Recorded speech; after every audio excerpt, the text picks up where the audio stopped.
Hello, hello, hello, everyone. Welcome to Above the Claw. Welcome to Science and Sorcery. We are absolutely delighted to have you here this evening with us. This is a special, unique one shot. It is a Crabs on Bikes one shot using the Kids on Bikes system that we're going to be running alongside the wonderful people at the Crab Museum. If you've not met me before, hello, my name is Sam. I am the regular producer, performer, and sometimes game master here on Science and Sorcery. My pronouns are he, him. I'm based in Scotland. I am a white cisgender man. I have colourful glasses on, which you can't quite see on camera, but they're very nice. They're quite snazzy. I have a short brown beard, short brown hair, and I'm wearing a white D&D style t-shirt that says "Guess I'll Die." And I look at that. I merged into my green screen. Is that going to happen again? You see through me. I'm so delighted to be running this game for you this evening. I'm going to pass on across the rest of our cast to say hello, starting with Elizabeth. Hey, I'm Elizabeth. I am a science communicator and a marine biologist, and I run a YouTube channel and platforms called Marine Mumbles, where I talk about all things awesome in the sea, mainly the weird and wonderful stuff. I am, my pronouns are she, her. I am a white cisgender female with long brownish kind of hair. I'm wearing a really awesome bright yellow top with crabs on. I've got a mole above my lip, and I am wearing very, very not subtle giant red crab claws, which I will try and keep on for as long as possible, even though I'm rolling dice today.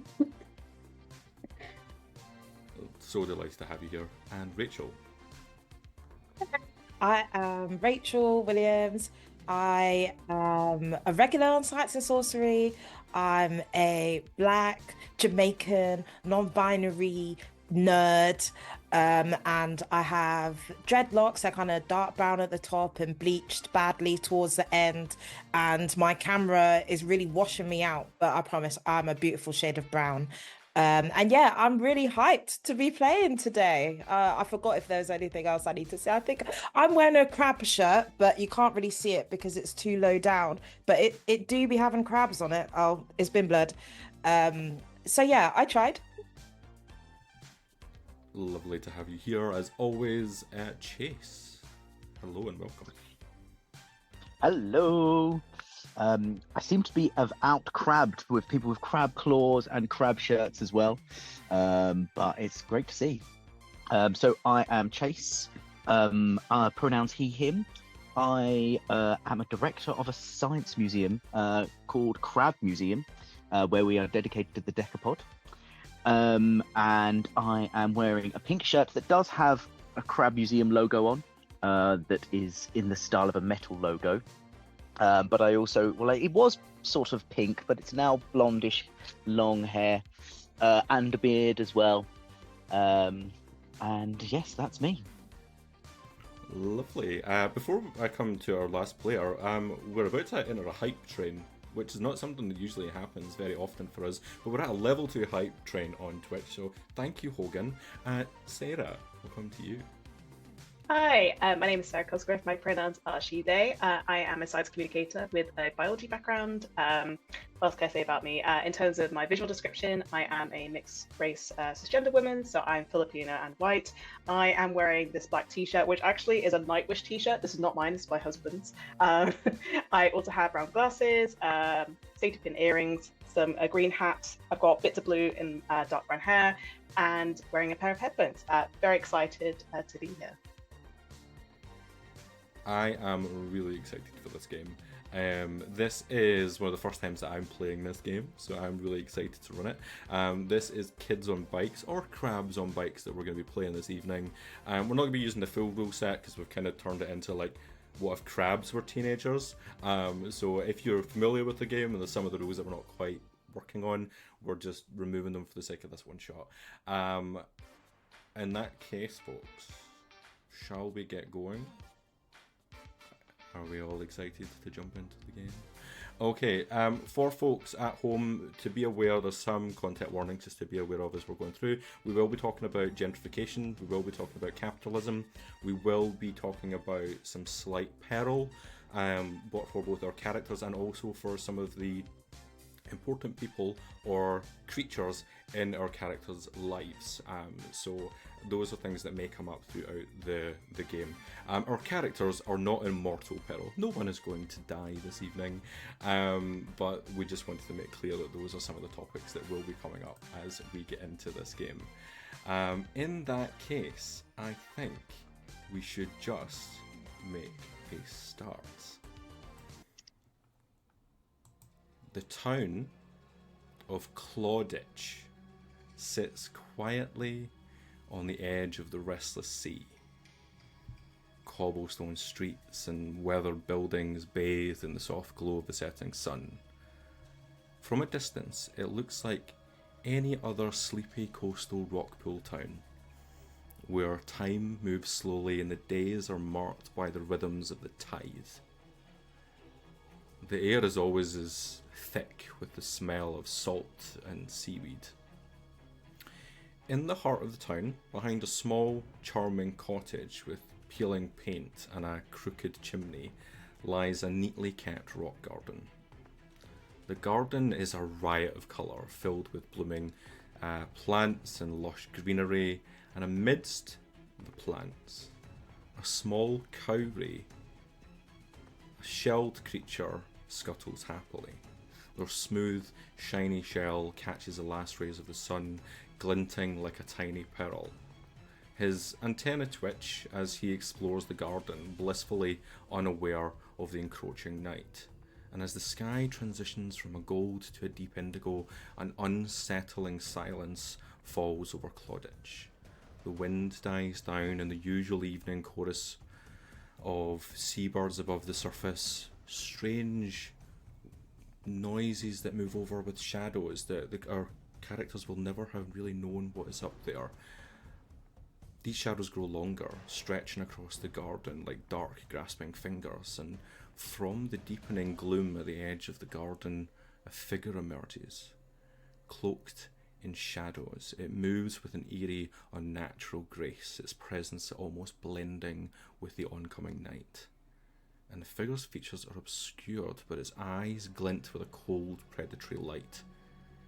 It pauses, surveying the garden, and its gaze locks on to the unsuspecting Gloss.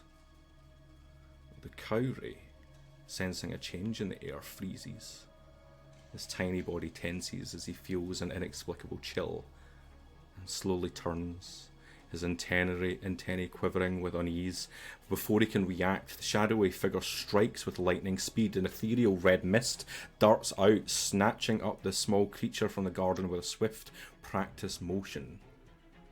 The cowrie's tiny legs flail helplessly in the air as he's lifted off the ground. He emits a series of high-pitched squeaks, but the sound is swallowed by the oppressive silence. The figure retreats into the shadows, cradling the captive cowrie, and disappears into the night, leaving the garden eerily empty and still. On the other side of town, it's at the end of the day, and we pick up in school.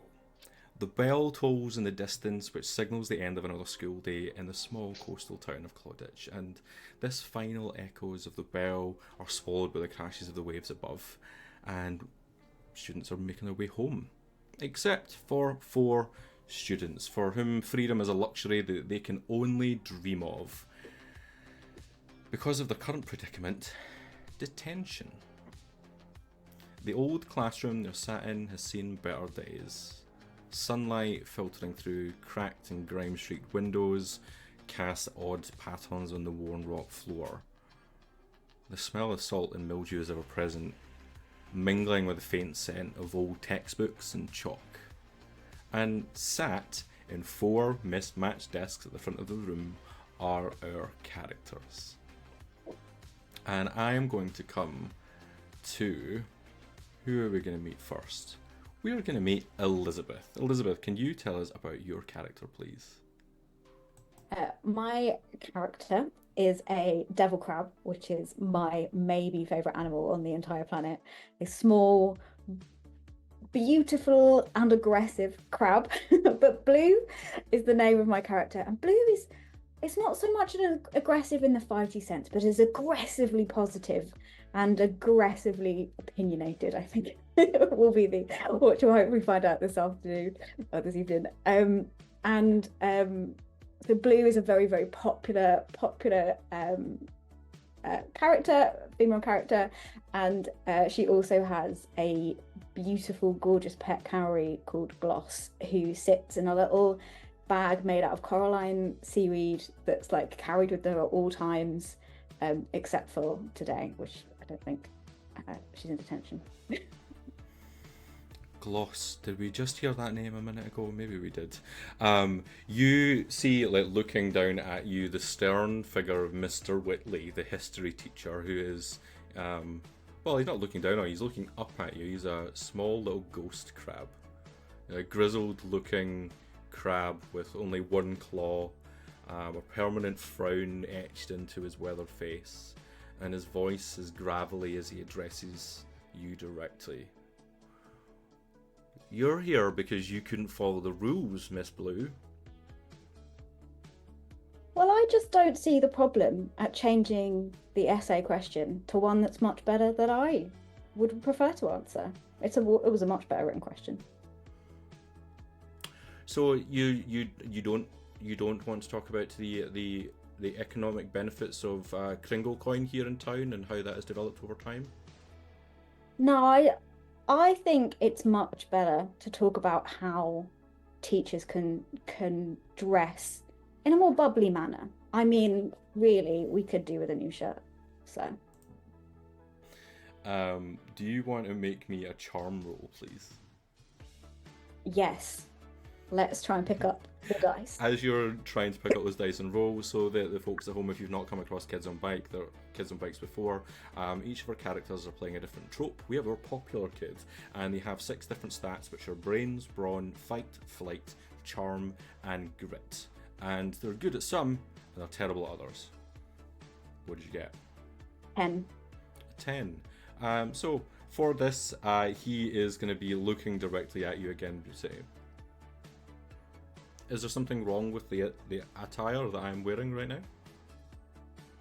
Does it really speak to your soul, sir? I feel like you just a bright turquoise outfit with maybe a feather boa would really just more suit your aura. Well, you can continue to think about that. You'll just like slam a thick dusty book onto the desk, causing the rest of the group to all jump slightly. The cover on this book reads The Legends of Clauditch, a history of mysteries and monsters. Think of this as an opportunity to learn something, muttering before he begins to scuttle out of the room, leaving the door ajar. I'll be back shortly. Don't make me regret leaving you unsupervised. And as he shuffles on out of the room, you have this book in front of you, and sat to your left is a character that I am really, really excited for us to meet. We are going to meet Sarah's character next. So Sarah, can you tell me a little bit about your character Nori? So Nori is a pretty much stereotypical emo kid, but loves writing in their blog. They regularly post to their MyLand page as well. They kind of notice things that other people don't, or at least they think they notice things that other people don't. Like, and the kind of trope that we're going along with this character is a conspiracy theory trope as well. They're happy to share theories with as many people as possible. In fact, they write zines and give out zines to anybody, even if they don't really want the zines. But they also, because they kind of feel a bit misunderstood, they sort of take some time to build trust with other people as well. So yeah, that's a little bit about Nori. And Conspiracy Theory Kid, you see this large book that has been slammed down in front of Blue. The Legends of Clauditch, a history of mysteries and monsters, and that catches your eye. Yeah, and so clearly this is probably going to be a very biased book about like who probably wrote this book, like how many years ago. And so like, is this book actually going to tell all the truth of Clauditch? Probably not. And I've actually been doing some research in the local library to find that actually there's a lot of stuff that's been going on for a long time that just people just don't generally know about. Yeah. And Blue, you notice Nori kind of glancing at the book you've been given. I'll like turn to look at Nori and be like, oh, doesn't this look incredibly boring? I mean, who really? I think there's probably definitely better books in a library that could be reading that were probably a lot more truthful than what this nonsense is. Yeah, but I've never even found like books to be useful. I mean, I know everything that goes on around here because I mean, everyone tells me everything. Like, what do I need to learn in books that I don't already just hear every day? Well, one of my dads is a writer, and he's written like loads of like history books, as for example of like Clauditch. Like books are really amazing. I've been reading books for a long time. I don't understand anybody who doesn't love books. I absolutely love books. I mean, I like notes. Does that count? I get a lot of notes passed to me, usually telling me how pretty I am, but I like them just the same. Like notes as in the things that are like this big. I Yeah. guess if you get enough of them together, you can make a book. Oh, then I do like books, so we'll be fine. Don't worry about it then. And as you hear them talking about notes and like being passed information, Rachel, your character's ears prick up. You're a crab. I don't really know exactly how that works, but you are gonna be interested hearing what's going on. Notes. What kind of notes you got there? Any codes need cracking? Anything you can't quite figure out?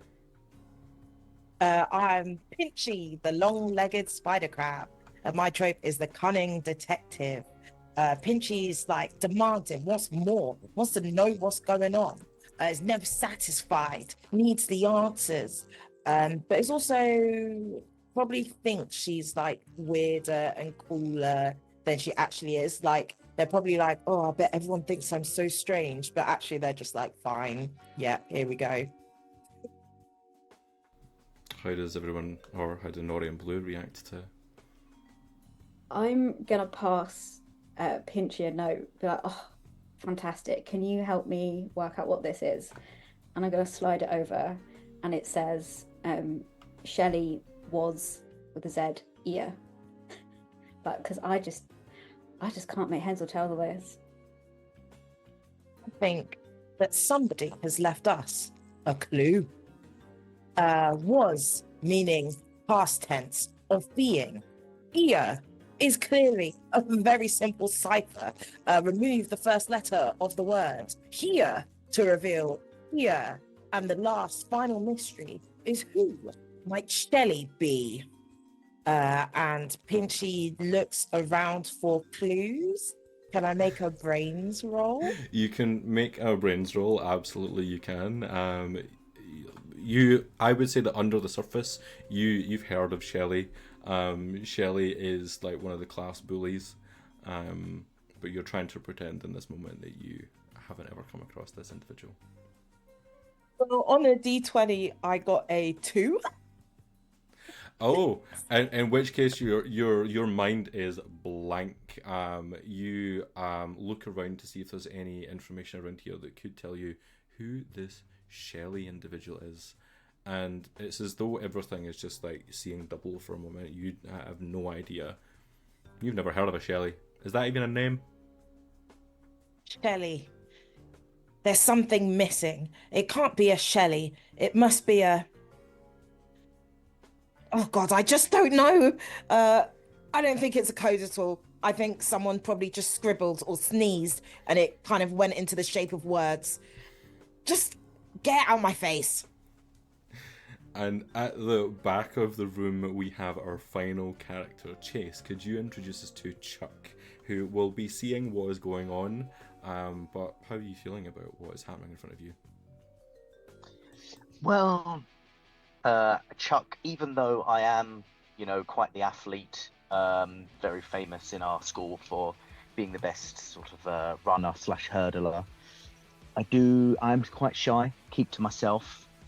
And so that's the thing. Even though everyone knows me for my running, and I'm very good at it, it's what everyone's told me what I'm really good at. But there's more to me. There is. Maybe I'm a fly on the wall listener. One of the things that I'm secretly into to all my other endeavors as well. I'm into my music and my education, and I'm not just a fast runner. There's more to me than being a track star.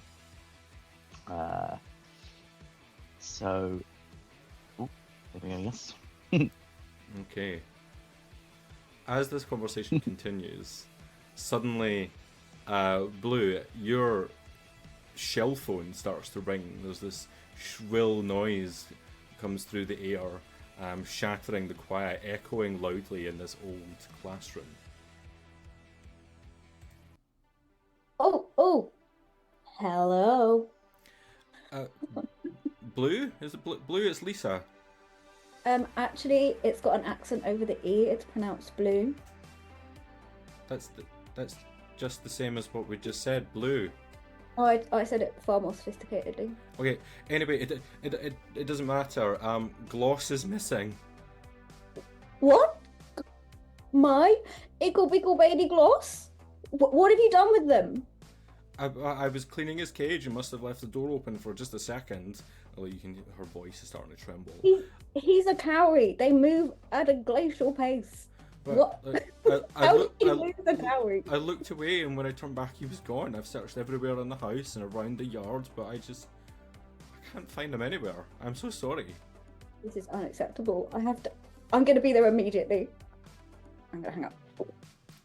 And everyone else has just watched this frantic conversation on one side of the shell phone. At the other end, there's just this teenage crab, a little bit older than you all are, but works part-time as a pet sitter. Looks down at the shell phone. She's got oh, I've really messed this up. I better get paid for this. I have a car to pay for. How did the rest of you react to hearing that conversation? So I would ask Blue, what happened? What's going on? You don't seem very happy. What's going on? If I didn't have to do this stupid detention, I could have had my lovely pet Gloss with me, and Gloss is gone. And I'm gonna pick up the book and I'm gonna chuck it on the floor and get up to move as if I'm walking out. Okay, the book hits the ground with a large thump, and you hear out in the corridor just the sound of footsteps. Everyone else is watching as Blue stands up to leave. Wait. You don't have to do this on your own. Go on, Chuck. What were you going to say? I say, if a cowrie's in need, then we must help all we can to save this creature. It could be alone, outside in the world, and that saddens me. I just remembered. I think this is not the first cowrie I've heard's missing. I think. Hang on. I'm just gonna. And Nori checks notebook. Hang on. I think I know this is not the first one. I think this has been the second one this month. Blue, it's not just your cowrie. I think there's been multiple of them missing. You look into your notebook and you do see that recently a Mrs. Ethel Winthrop, a long-time resident of Clawditch, has reported the mysterious disappearance of her beloved pet cowrie Percy.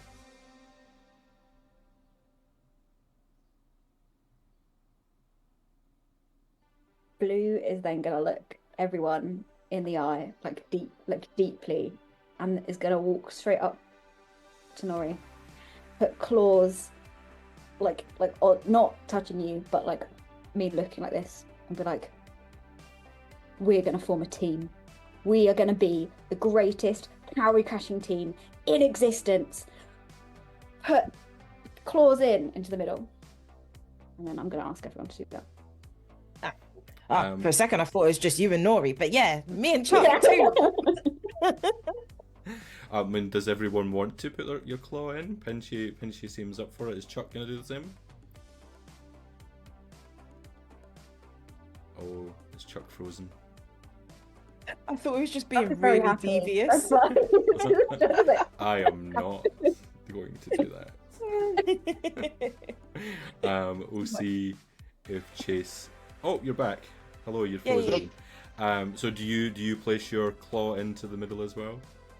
Yes, no, I'm in. Very excited. Claws in. It. Perfect. There we go. The one thing you haven't thought about is you're all in detention and you were told to stay here and to think about what you've done and maybe you'd learn something. But the door is ajar. Well, I could, as a horn-tipped ghost crab with incredible vision and my eyes on very large eye stalks, I could use this chance to peek through the doorway and use my 360-degree vision to see all around into the corridor. Okay, you absolutely can do that. What I'm going to say is if you can make me a grit roll, because this is, you need to like keep a level head. Grit roll, and that is, I've got 10. I do have a D. Oh no, that's 12. Okay. Okay, let's see what you get. I got 10. Okay, so what happens in Well, this it says situation- 0, but that is 10 for That this. is Sorry. 10, absolutely. What happens in this game, if you're not playing a game like Kids on Bikes, if you get the maximum value on your die, the die explodes, and you get to roll Oh my again God. and add the number on. So let's see what you get if you roll again. 7. So 17 in total. 17 in total is a great roll. You take this long eye stalk and just one of them out into the hallway. Just one is all I need. And you don't see anyone. School is quiet. Most people have gone home. Seems quiet out there. Okay. Coast is clear, guys. What should we do? I think we should roll out. Looks like that coast needs some crabs. Okay. You open the door. You start to scuttle on out and make your way down the school corridor towards the exit. You get about halfway down when Nori, you hear a familiar voice, not talking to you, but from a room just off to the left. This is Teacher Dad, the school's English teacher, and you can hear him talking. He sounds quite upset. And it sounds like he's speaking on his shell phone. And you just hear him saying, I don't know how much longer we can keep this up. Christmas every day in town, that's so much money to be spending, and with my wage and your work as a writer, we do well, but we're barely breaking even. And you hear on the other side of the phone on loudspeaker, I mean, I've tried pitching things out, but it just doesn't seem to be enough. Bills keep piling up, the mortgage is going up, and it just feels like we're... It's a strange thing to say, but it feels like we're drowning. And Teacher Dad says, I've been thinking, maybe we need to consider moving. I mean, there's opportunities in the bigger cities, better jobs, better skills for Nori. It might be our only option. And you hear much more emotion down the other end of the call. But Clauditch is our home. It's all Nori has ever known. Uprooting them now, it would be so hard on them. And on us, this place has so many memories. And Teacher Dad says, I know, I don't want to leave here either. I love teaching in this school. But maybe we need to face reality. We can't keep living like this. Always just one step away, one big bill or one paycheck missed from losing everything. We need to think about what's best for our family's future. And you hear from your papa's voice on the other side of the phone that the emotion starts to break, and you hear like the kind of blowing of a nose. We'll talk to Nori about it. They deserve to know what's going on. Maybe they'll understand. Maybe they'll even agree. And the conversation kind of dies down at that point. What do you do? So I'm currently frozen in the corridor. I know that I have to help Blue find Hakari, but I'm absolutely frozen, really not sure what to do, but also feeling immense guilt as well, because the number of time I'll ask my dad for something, and there's sometimes where they say no, and I don't really understand, like, well, why can't I have this?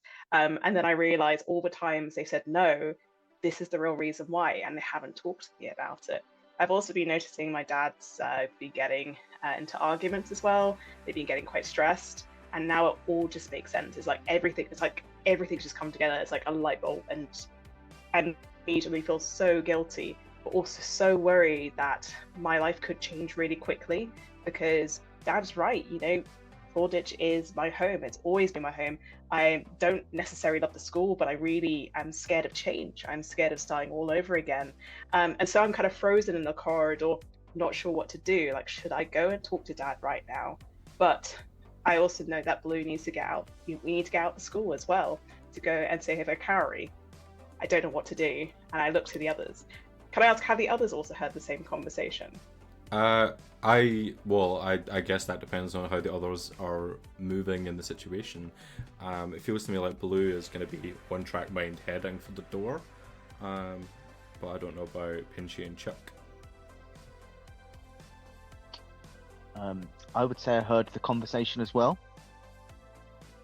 I comfort Nori as well, but also remind that we're meant to be in detention as well. So even if we was to go in, we're actually sneaking out of detention right now as well. So not only are we trying to save this, we're meant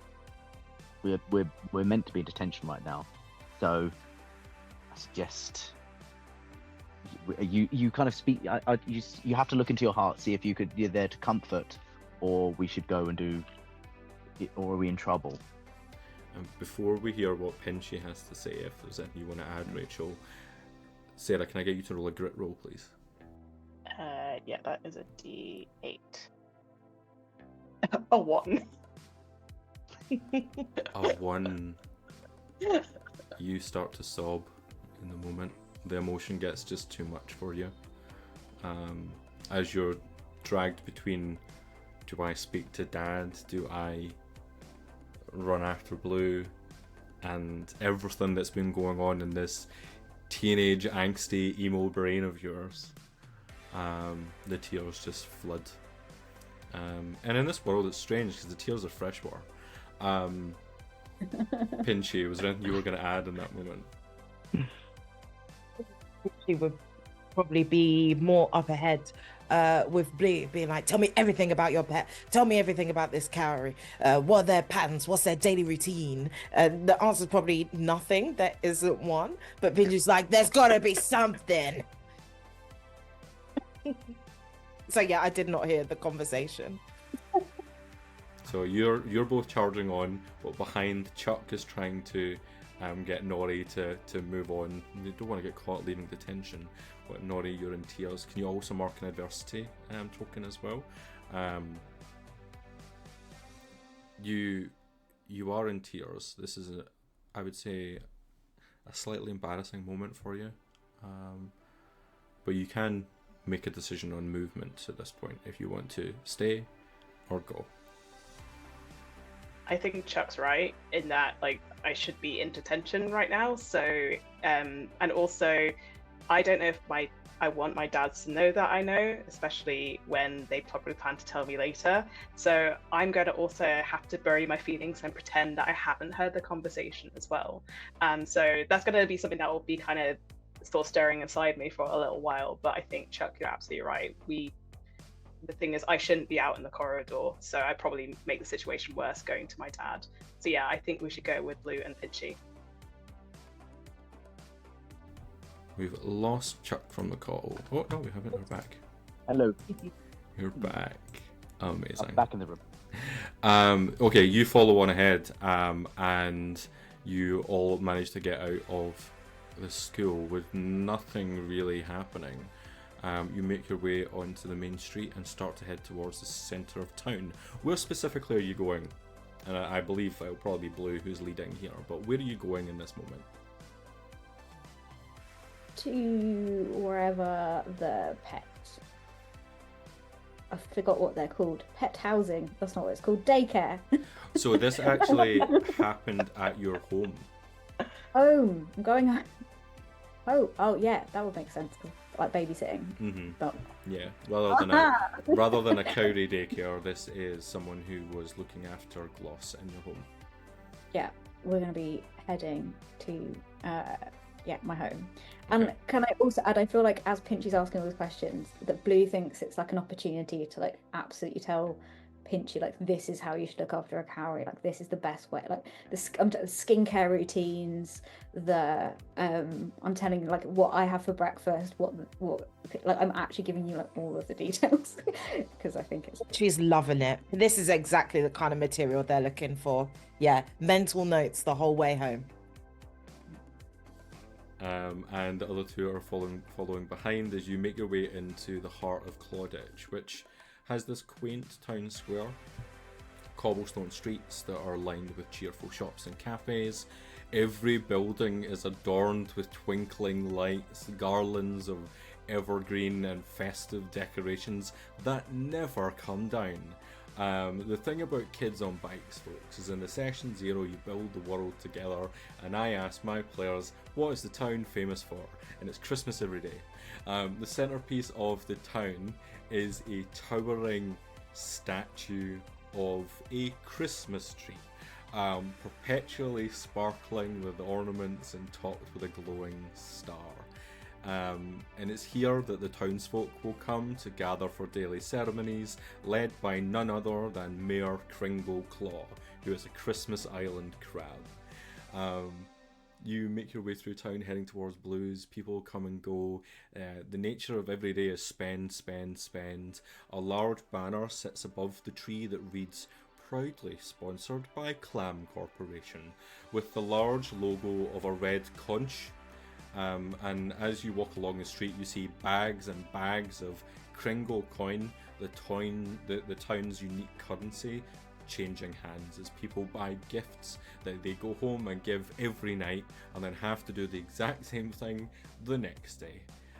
It's a tiring existence, but people seem to enjoy it, right?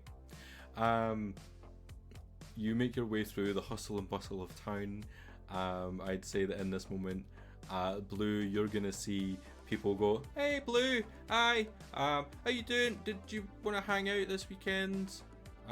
Just people trying to make friends with you at all times. Do you stop to chat? I'll do like everyone, it'll go like another generic like yeah of course absolutely if I've got time I'll be there like the whole way. And like you say you'll be there to like a couple of crabs, a lobster waves, and then right in front of you there's just a cuttlefish going, did you get my invite to my party? Oh, I did. You never RSVP'd, I didn't know if you got it. Oh, I totally did. Colin. Yeah. I'll totally be there. I'll bring a couple of squid, and it will be great. Squid? Why would you? Oh, friends! You bring some squid friends. So for a moment, I thought you were bringing to a cuttlefish. Oh, that would have been. I got the wrong end of the stick there. Anyway, I'll see you tonight then. Tonight, yes, at the Well, at my house on the edge of town. Yeah, thanks, Fred. I can't wait. It's Colin as you like walk off. Everybody else has watched this conversation going on. You've all had these invitations for weeks, and you know that Colin has been desperately trying to get RSVPs. You've all replied. Would you be going, or would you have been planning to go? I would not be planning to go to this party. No. I would probably think I was too weird for it. No one else is thinking that, but I think Pinchy is thinking that. And I'm probably planning on like snooping around while everybody's out and away. I'll go to their usual kind of hideouts, see if there's any treasure. I'm very skilled at treasure hunting. You know, just kind of roam free around the town while all the normies are out socializing. I think that's Pinchy's deal. So why does Pinchy think they're weird? Is this an insecurity thing, or is it you want to be the weird one? I think it's probably an insecurity thing. Like, okay, so the biology, long-legged spider crabs are actually really good at kind of like disguise, in that they'll pick up bits of seaweed and like drape them around themselves to make like a little crabby outfit. So I think there's an element where Pinchy's kind of like trying to create a persona that is mysterious in the hopes of pulling people in, but probably doesn't have the confidence to pull it off, so is hiding literally and figuratively behind the seaweed to try and get people to pay attention. What about the other two? Will you be going? Nori, Chuck? I wouldn't be going, unfortunately, because also my parents want me to focus on my training. You know, like going out for parties late at night when I've got to get up really early and practice my running and my jumping. Even though that's what makes me the best, really, is because of my dedication. My parents have been pushing me, not that I personally want to. So no parties for me, unfortunately. And Nori, one thing I would say is you're not particularly friends with Colin, but you do know that Colin Cuttlefish's dad is one of the board of management members for the Clam Corporation. Oh, do I? Whereas I was thinking I wouldn't go anyway because some of my favorite bands are in town tonight, and I was thinking about going to see the gig. So my favorite bands, like, you know, like Acid Duo, Anxiety at the Discotheque, Complicated Scheme, Flash 281. Yeah, so I was thinking about going to see them. But now, knowing it's like Colin's dad, did you say? Yeah. I was like, oh, yeah, that's right, isn't it? And then I tell the others about it, like, did you know? And these symbols have been appearing all around town all of a sudden in the last probably half a year to a year. And there's just been more and more. And I don't really know. I've been trying to like figure out what this company's about. I've been reading blogs about them. I stay up late watching documentaries as well, which is why I'm constantly tired. And yeah, there's something really suspicious about this corporation. And maybe, well, I know we don't want to go to the party, but what if we did to find out more about the corporation? But the others may not want to because we need to find out about Blue's Cowrie. Okay, we shall keep that in mind to see if that's somewhere you want to go. As you're like thinking these thoughts out about like reading about this corporation, watching documentaries, the frame of the camera looks at different shop fronts, and like everywhere there seems to be something that indicates Clam Corporation is involved. So whether they are providing merch, or they're paying for building insurance, or they're taking over listed buildings, like listed rock structures that are never able to be taken down, and occasionally some are mysteriously taken down, but no one's ever really gotten to the bottom of what's going on, except for Nori, who's thinking a lot about it, and perhaps Pinchy thinking about these details as well. But you've like not quite been able to put these bits of information together. I imagine in each of your separate homes there's a wall with like red seaweed connecting dots together, trying to come to like a conclusion and perhaps you have half of a story each at home. We continue on. You continue to see that there are people carrying like lots and lots and lots of gifts. There's an octopus walking through town with gifts on every leg, except for the two that they're using to shuffle along the sea floor.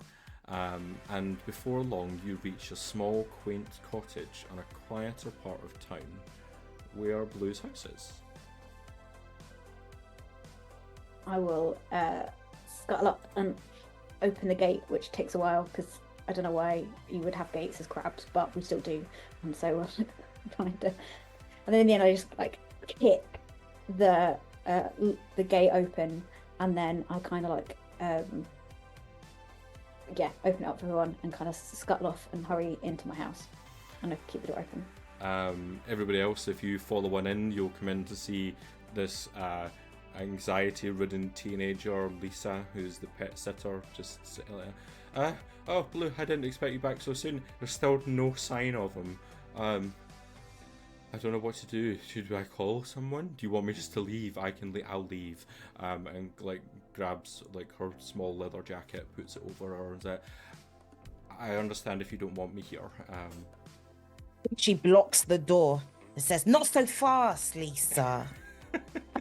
I think that you better sit down and tell us exactly how we got into this situation. Where was the last known location of this cowrie? Can you make me a charm roll, please? Like a kind of intimidation charm roll? Yeah, my charm is a D12, so let's go. Are you joking? That is a 1. You lift a claw to place that against the door frame to block it, and you kind of miss and slip and fall and hit the side of your head into the door frame.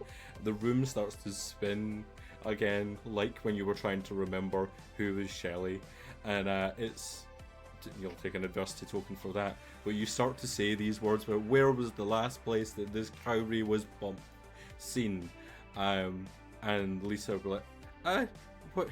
I didn't. Why have you? I'll stay. It's okay.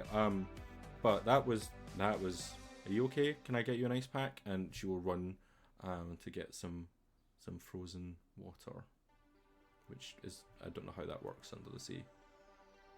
Have to freeze it. She looks at Blue. Pinchy looks at Blue and says, "She did it. She did it. I figured it out. She did it. Next." And then lies down. You lie down on the sofa. Lisa will come back with a cold compress and place it against where your head has hit the door frame. I was okay. I'll come clean. I took my eyes off him for longer than I should have, and he was out in the garden, and when I got off the phone, he was gone.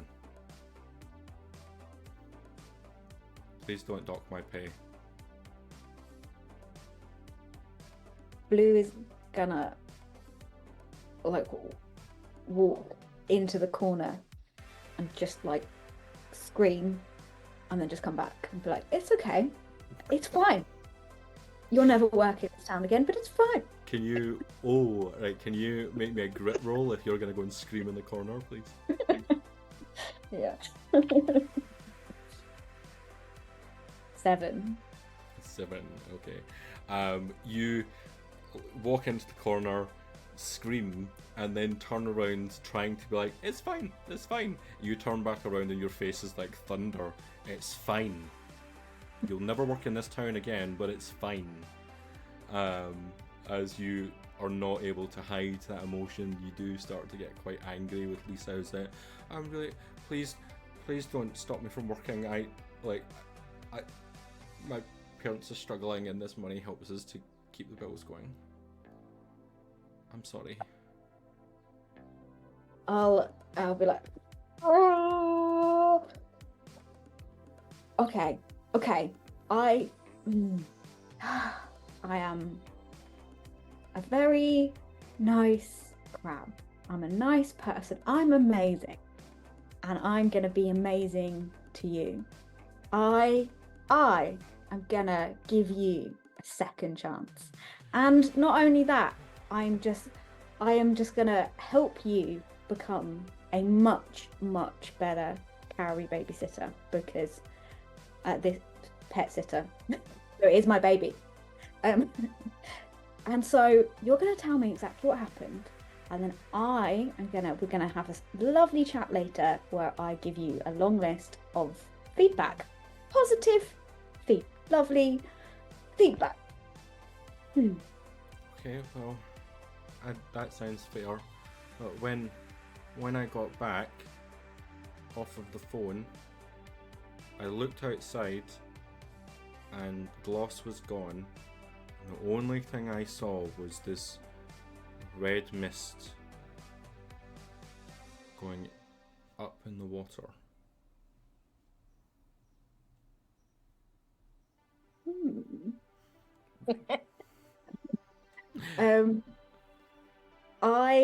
I'm gonna go, I know a lot goes on in this town. I mean, I know everyone, but I haven't heard of anything red mist. I'm gonna turn to Pinchy and I'm gonna turn to Nori and be like, question crab, and book fan crab. Any thoughts? And sending red mist. Something lighter than the water? Or perhaps something moving at a high velocity? It could be a whole number of things. Nori, what do you know about the nature of the local area? Does anybody have the power of ascension? As you go to think about it, can I get Pinchy and Nori and Chuck as well, who is like more than just an athlete, to all roll me brains rolls, please, to see if this is something you would know about. 10? 15. Well, mine is a 4. So let me. Well, no, it's D4, but let me D4. just roll it. Mhm. That is a 2. Chuck hasn't got any of information around this kind of red mist or ascension. Pinchy, that's like you were asking the question of Nori, because it's not something that really comes into your brain at all. But Nori, you don't know about ascension, but you do remember the story that is in your notebook of Ethel Winthrop, who swore that when her Cowrie was taken, the last thing she saw was a red swirling shadow around the time that Percy vanished. I was flicking through the notebook frantically, and then I show the story to the others and like, look, this house that happened the last time a Cowrie was stolen, was disappeared. That can't be a coincidence, right? And I flicked through the notebook to see if there's any others, and then I found another reference to it about a month ago, and it seems to. I think there's a pattern here. What do you think? Well, Nori, I love your respect, child, but twice can be a coincidence. But that third one that you found, that's then statistically significant. I mean, I'm with you. I reckon Ethel is Ethel wouldn't lie. Could I possibly do a quick run round the garden and or anything else that might be there? Absolutely, you can. If you want to make me a brains roll again, please, or if you got a different idea.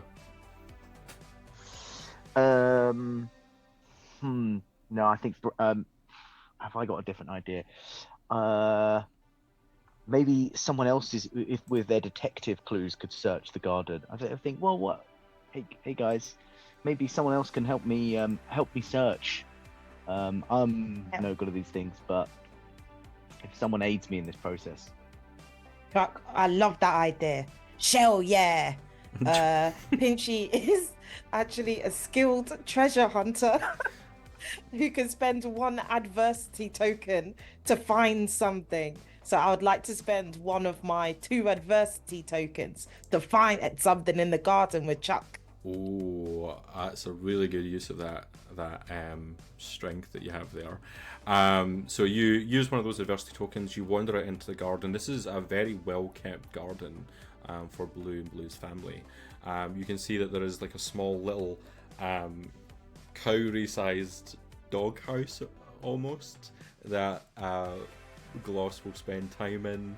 There's a little water bowl that is just empty because everything's water, but there is just a bowl there.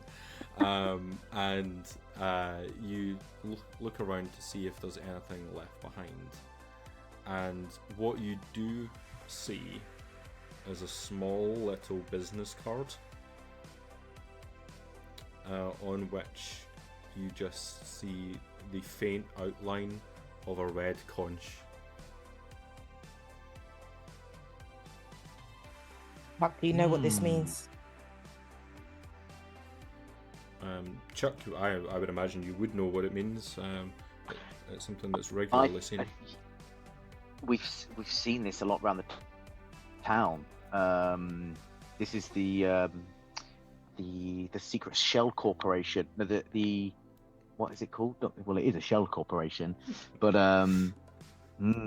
we've seen this a lot. The people buying up the town. Is there anything else on the card at all? Can I have a look at that card, please? I would like a closer look. Take it. You can indeed take a closer look, and it is very faint. Even the logo is like quite hard to make out, but you do see that regularly seen conch shape. Nothing that indicates who this belongs to or where it might have come from. It's quite faded by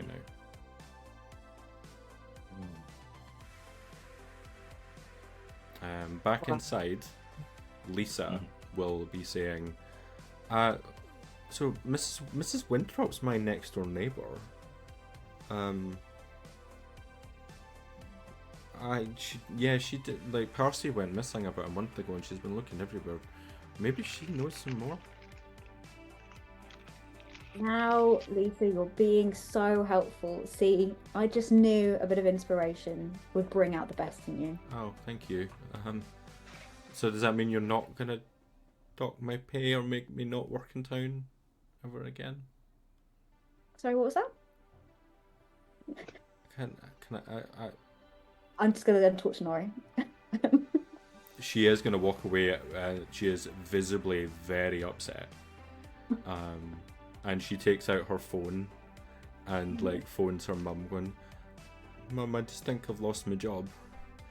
And puts on her jacket and leaves.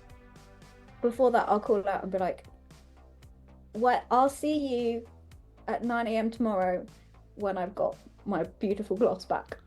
Oh, I'll be here at 8:30. And she leaves. She gets on her bike and leaves. I wonder when the bikes were going to show up. It's crabs on bikes. You don't necessarily have to have a bike. A bike is the metaphorical existence of a bike. Do you think they ride sideways?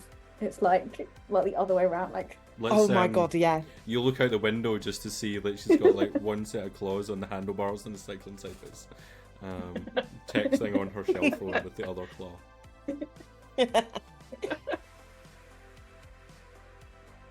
What's the plan, guys? Are we back inside, do you think, Chuck and I? Yep, I think we've gone back inside. We've got the mysterious card. Lisa's gone now. I think we shared the business cards with the group. Might have a look at this. Oh, Grammy. Nori takes out a Polaroid camera from their bag and takes a photo of the card that's been found and sticks it to their notebook and scribbles down some notes. Okay. Very fast acting little Polaroid camera. Pull it out, stick it in. Do you write anything alongside it, or? So if I put, say, what it is and where it's found and the date, and then we then talk about is it Ethel? That was like maybe is in terms of what we might be able to do next as well. Okay. Question mark. Blue, do you do anything at home before you perhaps go and visit Ethel? I'm gonna go and get Gloss's favourite toy, a little like sea squirt teddy, because Cowries like to eat sea squirts, so they're kind of their favourite food. Could have been a snack, but I've already said teddy, so I'm just gonna go with sea squirt teddy that it can't eat. Okay, there's the sea Okay, squirt. can I do a science fact? Yeah, of course you can. Okay, so someone once asked me what animal or what has the smallest brain. And if you ask what has the biggest brain, right, it's a sperm whale. Like, case closed. The smallest brain, if you Google, you will get a lot of wrong answers. And the right answer can only be found by comparing scale bars in multiple papers.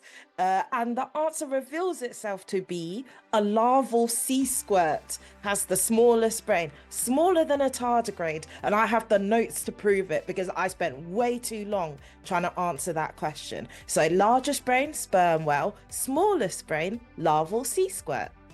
Can I add to it? Ooh, Wow. yeah. Please. Alex in the chat saying the answer is me, Alex.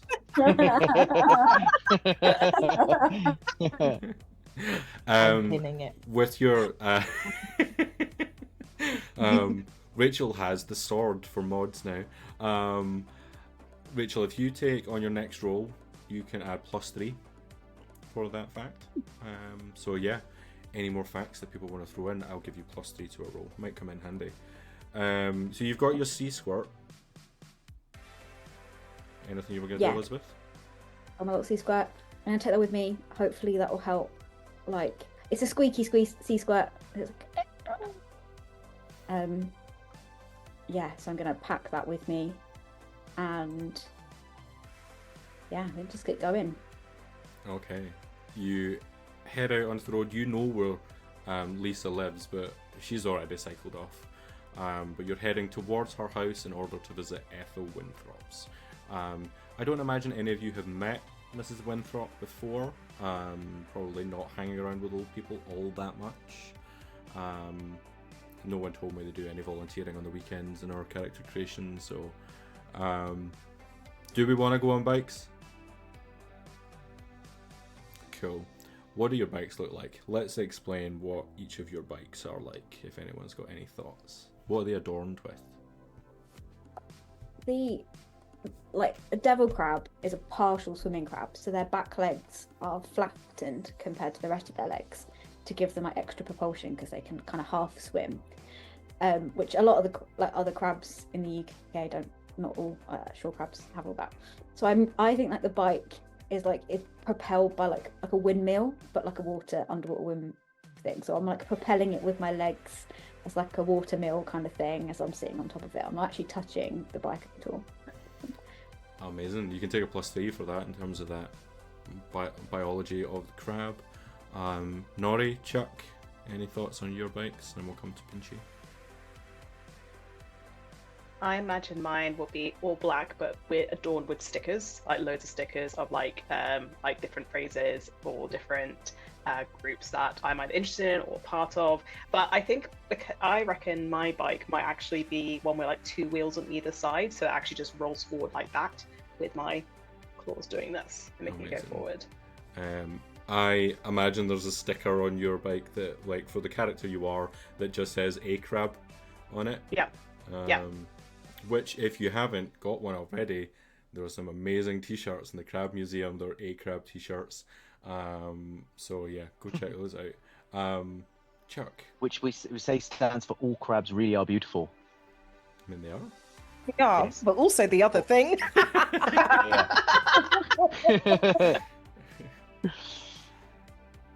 Chuck, what about your bike?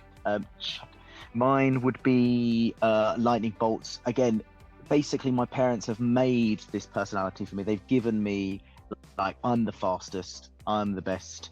So they want to kind of keep giving me gifts. They kind of keep praising me gifts to be like, you're you're such a fast little crab. You're one of the fastest crabs alive. I can run almost 4 meters a second, even though I'm only a few inches big.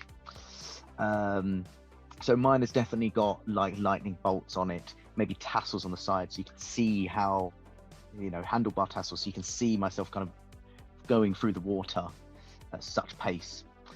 And it's definitely the flashy one. Parents definitely trying to give me it's the kind of coolest, nicest looking bike. I'm looking pretty cool on this bike, I'm saying. Yeah.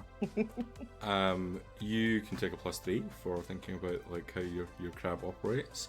As you like go to like get on your bike and put your helmet on, because safety is important.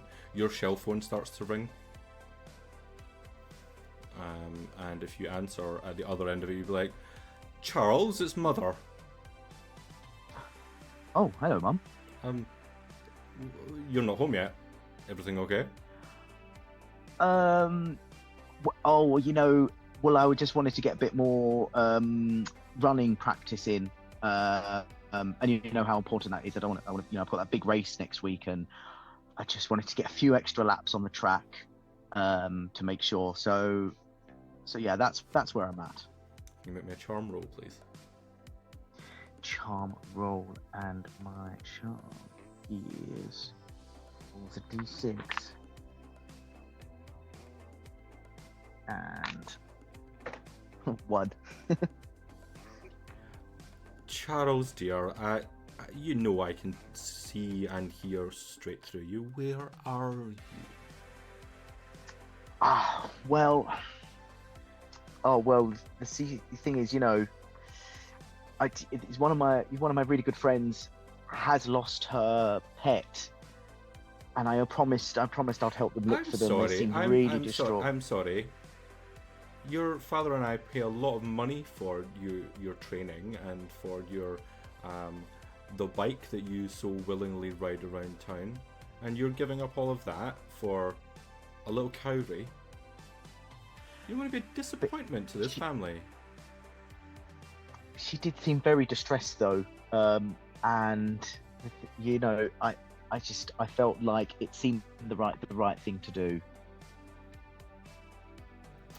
I would like you to come home.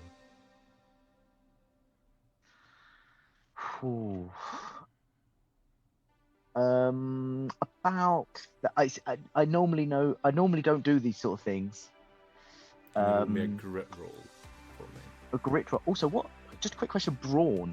Where would brawn come in? So that is about how well you can fight, like strength-wise. So how much brute, if you want to Right. lift things or physical damage. Okay. Grit then. Remember, So, you have a okay. +3 you can use if you want to. Oh, okay. Do I have to say that before I do the roll? Nah. Yeah. Okay. Let's just. Do you know what? I'm just gonna say +3 anyway. I'm gonna Okay. I'm gonna use it. And it's a 7 as well. So that's a 10. With a 10. Okay, with a 10, you start to say, I don't normally do these things, and there's nothing at the other end Yeah. of the phone. No answer to what you've just said. So how do you finish that sentence? There's more to me, Bob, than just basically winning all these races. There's got to be a reason why I do all these races. I don't have any friends. This is a chance for me to make friends, Mum, and I'm going to make them, and I'm going to help my new friend, Blue. And then hang up. As you go to like hang up, you just hear, Yep. I'm not angry, I'm and then the phone. Ooh, that cut deep. Yeah, standing up to my parents for the first time was a big move for me. Pinchy, what's your bike like? Oh, my bike. So obviously a long-legged spider crab. I've got long legs. So my bike is like a penny farthing. The front wheel is just really big so that my legs could go all around it. And then like on the handlebars, it's got like little green streamers like seaweed. And yeah, it will have a light on the front. I don't know, that just seems sensible, doesn't it? So yeah, I think that's what my bike is like.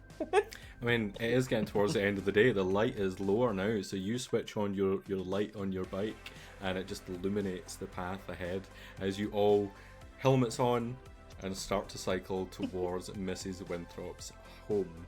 It doesn't take too long to get there. It's not a huge town, and Blue's home and Mrs. Winthrop's home are towards the edge of town, in the less affluent parts of the town of Clawditch. It's an ivy-covered cottage, or as much as it would be underwater, and it's a kind of crooked-looking home. A nice, lovely decorated garden out front with a little picket fence, and attached to the front gate is just a "Have you seen Percy?" with little tear-off slips from a poster.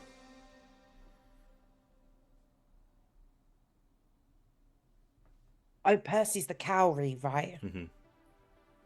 Thank you. Do you head on in? I think Blue will like go up to the door, maybe look at Pinchy, who on occasion has seemed to have short-circuited on questioning, and just be like, "I got this. I'm really good with people," and just give like a little knock on the door.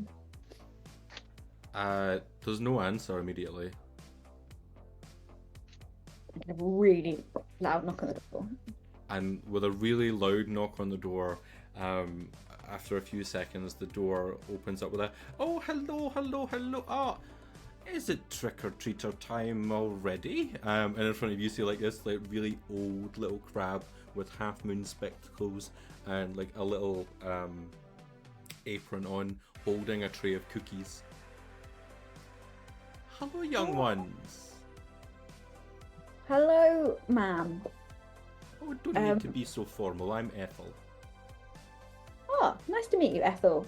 I am Blue, and this is, and I'll point and see if we want to introduce ourselves. Hello, I'm Chuck. I hope we're not intruding at all into your lovely little home. No intrusion at all.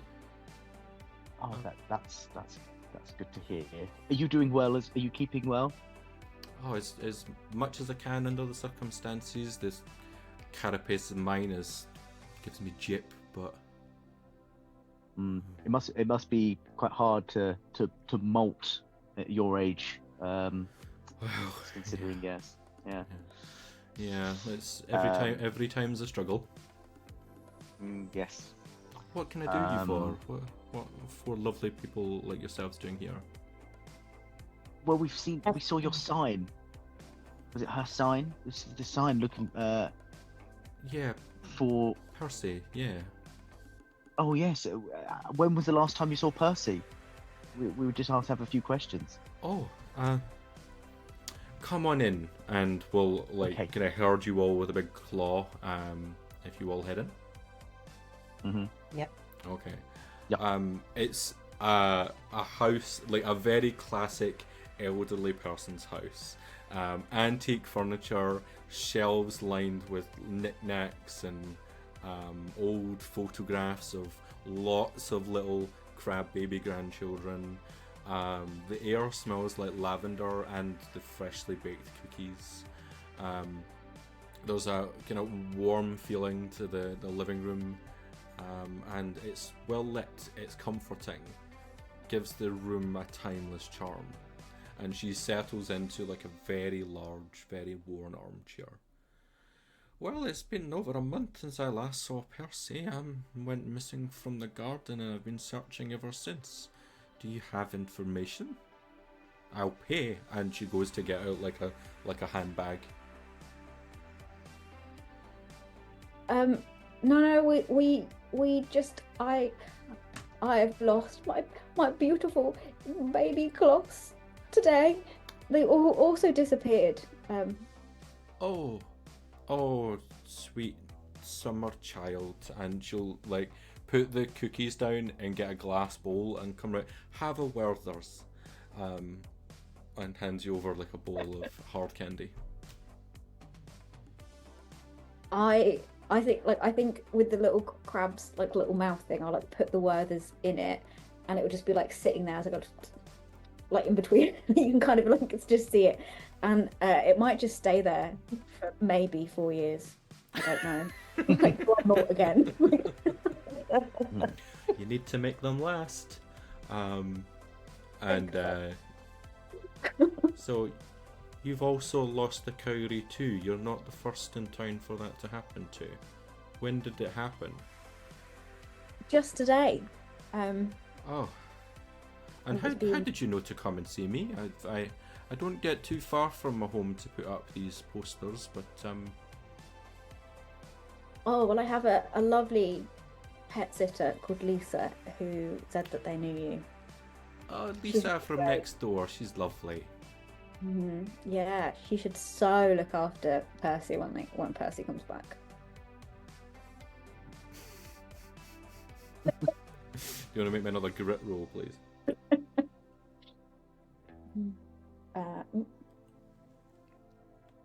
That's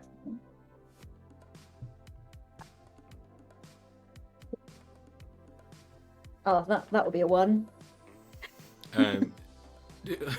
As you start to say that, she should definitely look after Percy next time.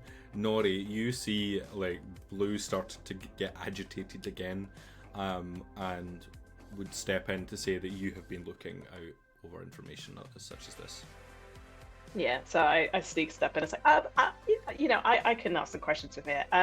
I saw this newspaper clipping about your carry, but you're not the only one. There's also this person, and I think there's even more. And we're wondering if they're all connected. Do you still have the card from earlier, Pinchy and Chuck?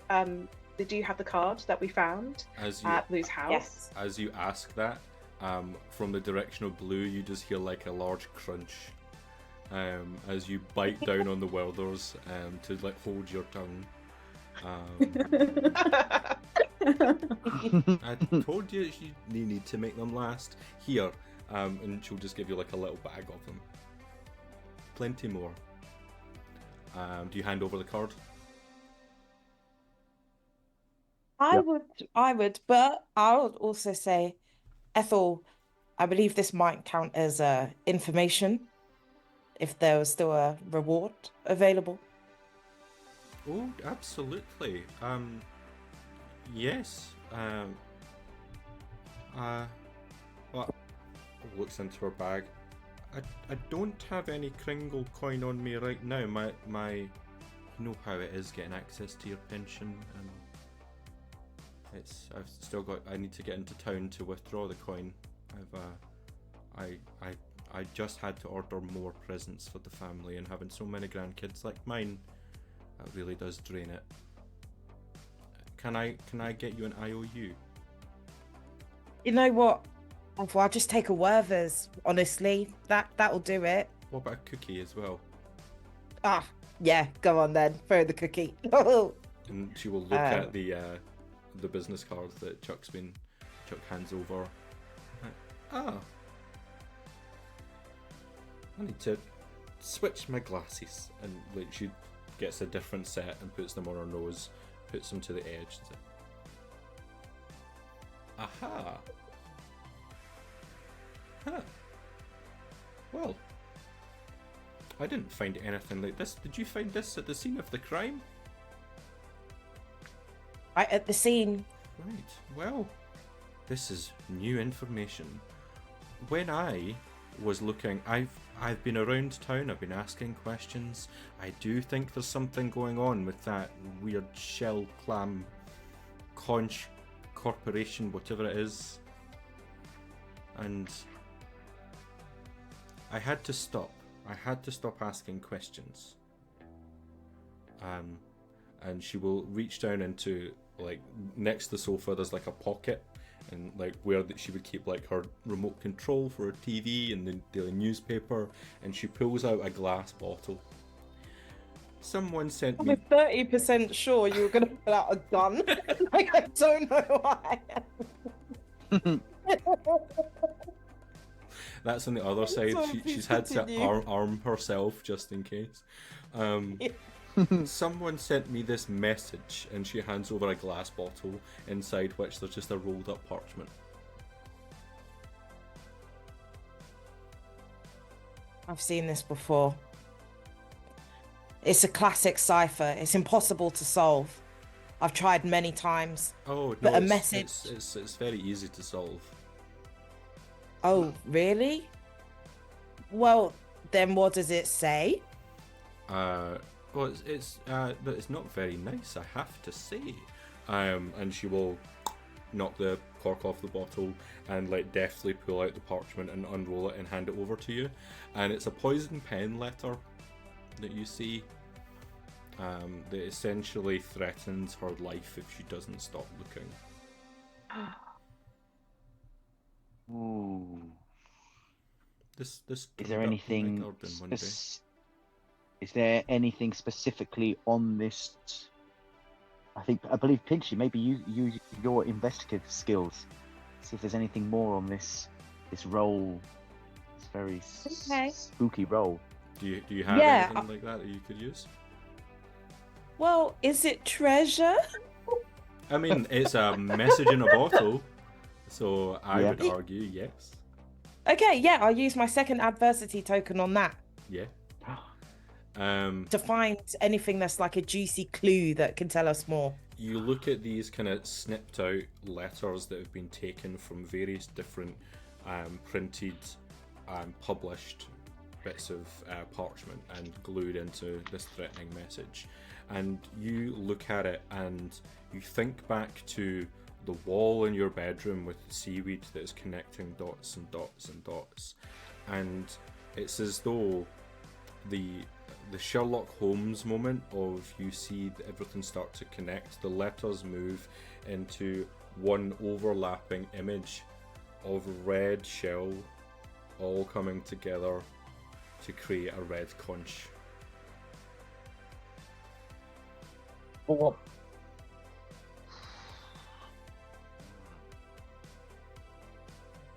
I look at the rest of the group. It's Clam Corp, they're behind this.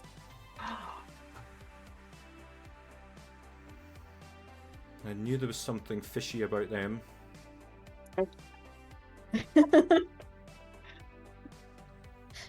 And just, like, she reaches into the other side of her armchair and pulls out the handgun. Perhaps it's time. But I move slowly and starts to load it up, places it down. Don't tell anyone you saw that. If you're looking for more information, when Percy went missing, I swear that I saw a red swirling shadow at the window. And I remember hearing the soft, eerie humming sound just before Percy disappeared. Seemed to be coming from the direction of the old lighthouse. Didn't think much of it at the time, but now, with your little cowrie missing and someone else's cowrie missing, it makes me wonder. Never been able to figure it out on my own. But perhaps with you young whippersnappers to help, we can uncover the truth. Bring my Percy home. A red mystery. That's really good. There will be consequences. Conscience. consequences. Woo! Oh, that's Oh. The strange thing about all of this is for the other people who I know have had their cowries stolen, yes, stolen, it only seems to be happening here in this part of town. None of the richer folks who've got these pets have been having them go missing. Just seems to be us, and that seems to be very, very odd. And now very with my crab pension debating. going in, it is. It is. Yeah. Well, I'm gonna load up my gun. Take the rest of the cookies. Enjoy your day. So she has told you about the lighthouse. You also know about the party that is happening later. You can decide what route you're going to take next, but we'll do that after the break because that is halfway through. We're going to take a 9-minute break. We'll be back at 20:40, 8:40 p.m. or whatever that is in your time zone, wherever you're watching. We'll see you very, very shortly, folks. Take care. Bye. We're marching through the swamp like this. We're the Finger Blasters, and we're here to say something. Gentlemen, this is Democracy Manifest.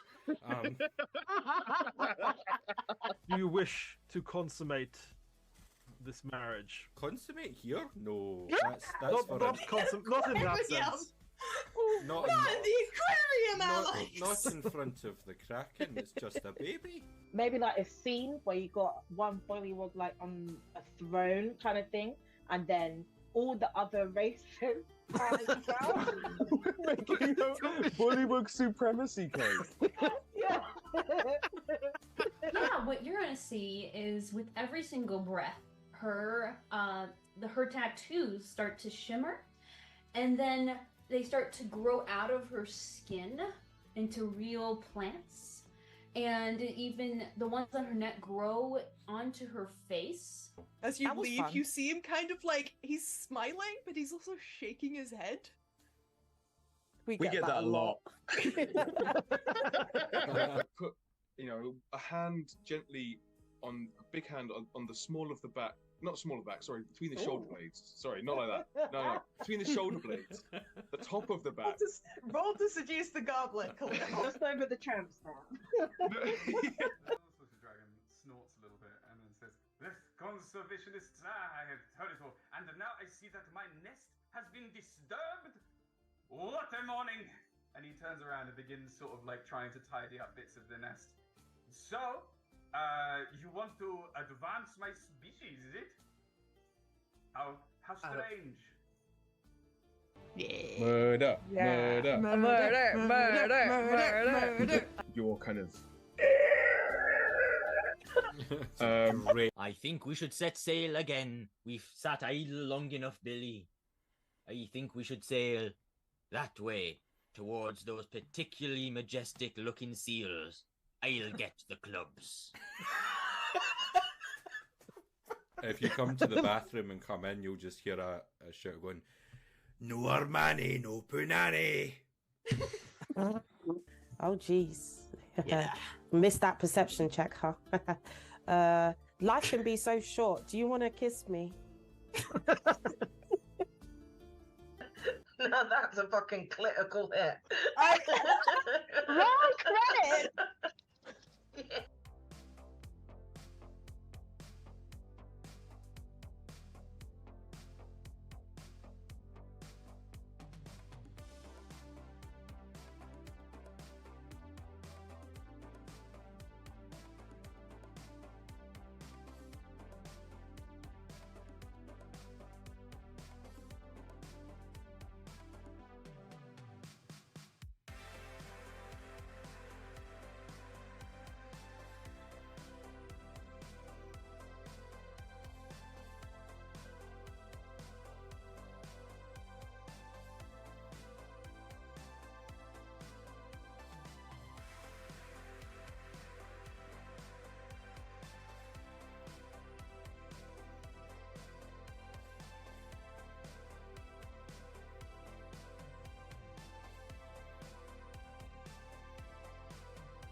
And we're back.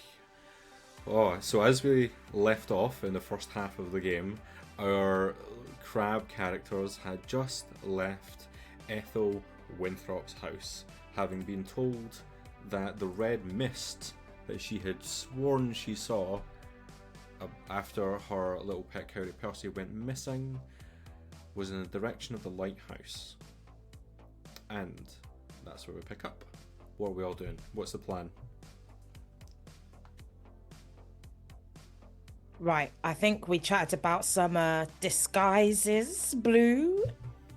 Yeah, I feel like that note is no joke, and so I think it's best if we put on some cool disguising outfits, and then they won't even know it's us. So That's good. Also, because I don't want my parents basically, I don't want to bump into my parents. If anyone recognizes me as well, I want to be kind of very mysterious and very hidden. My identity hidden. and like a fashion show at any point, even one like Carol is. When Elizabeth pitched this character to me, she was basically like, what if Elle Woods was a crab? So this is like bend and snap, absolutely. If you're looking for disguises. Yeah, this is all coming together now. Yeah. Um, Oh my god, can I ask a really silly question? no such thing. What is a cowrie? Oh my god, what isn't a cowrie? Well, basically, they're like a sea snail. The reason that in our kind of get together that I kind of suggested cowries as well, because talking about identification, because cowries, the shells you would have seen, they were used as currency. So Blackbeard, the famous pirate, he kind of used currency a lot. In China, they used cowries for currency quite a bit. In fact, the character for currency, for money in Chinese, is based off cowrie. So that's how important it is. Yeah, because basically they're quite the shells you'll have seen if you kind of search. They're just like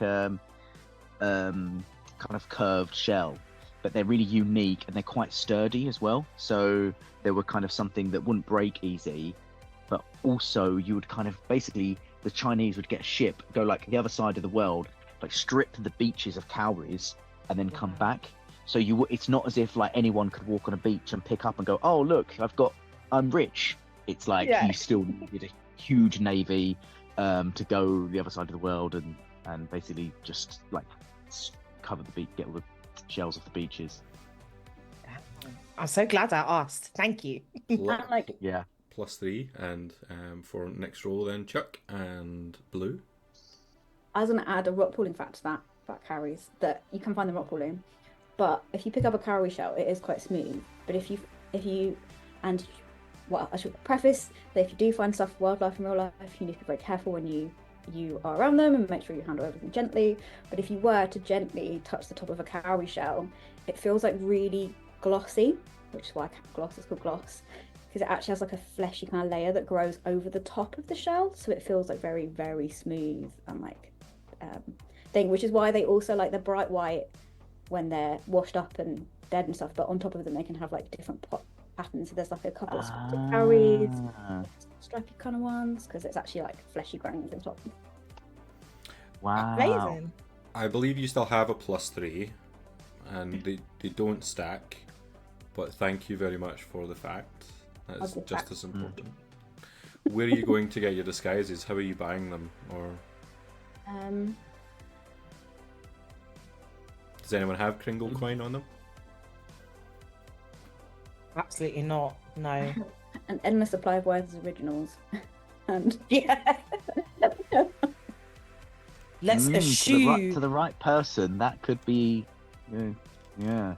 Oh, yeah. It's time to eschew crabitalism and to revive the art of trade.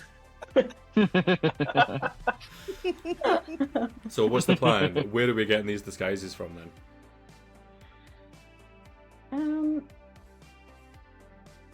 I'll look at Nori and be like, well, Nori. It's not my style. In fact, it's not even close to my style. But I will say, you've got some form of style. I do. Where do you get your from? You mean my clothes? Yeah, but those. Okay. I just basically just have everything in all black, and I get them from charity shops or vintage shops quite a lot. But the good thing about wearing all black is that people don't tend to like pay attention to you very much, and yeah, it's a really good way of just making sure like people don't pay attention to me. So yeah, yes, everything I own is black for that reason. Well, you've all sacrificed a lot for me, I suppose, so I might have to sacrifice a little bit for you. And we can wear black, maybe.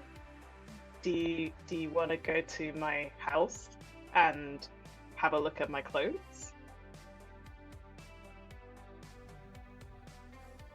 We can go there if that's what you want to do. But I'm not sure I want to, because my papa might be home. I don't know. So this is the point where, like, actually, would it be okay if we did come by, or would there be a problem if we did come in? No, I don't think so. Right? It's only if it was a sneaker past in the hallway that was a problem. But I think if like it would be because I know Papa will be home because he tends to write at home. What is your house like? Could we sneak in?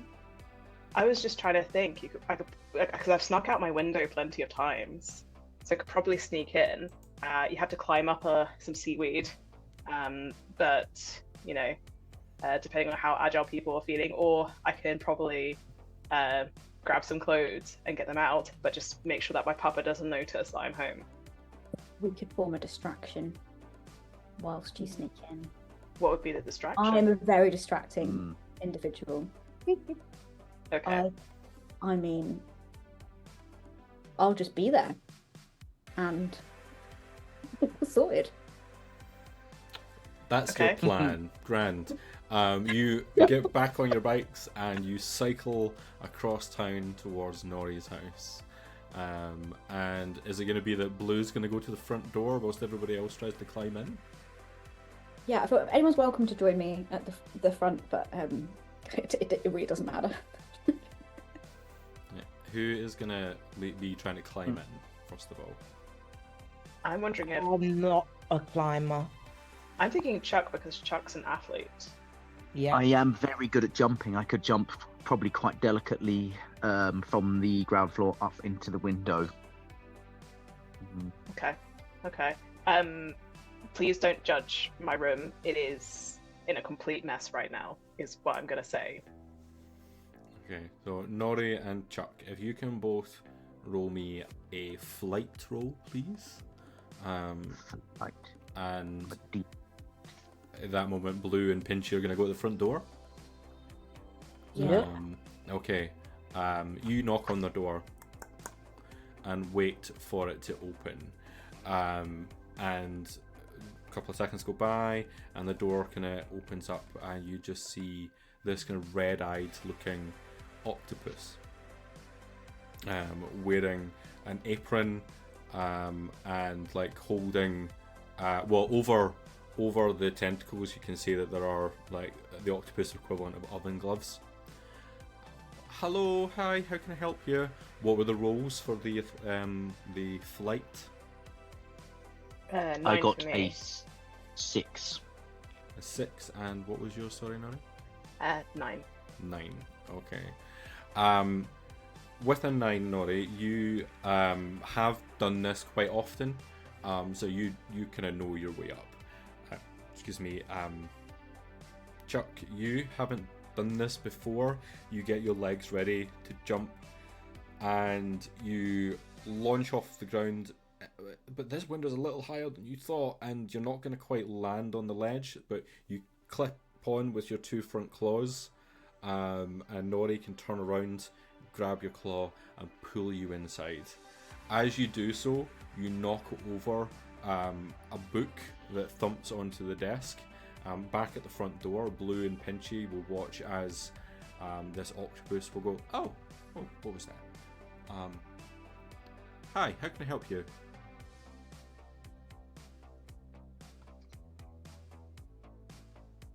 I am. Roll me gonna- charm rolls if you stopped for so long.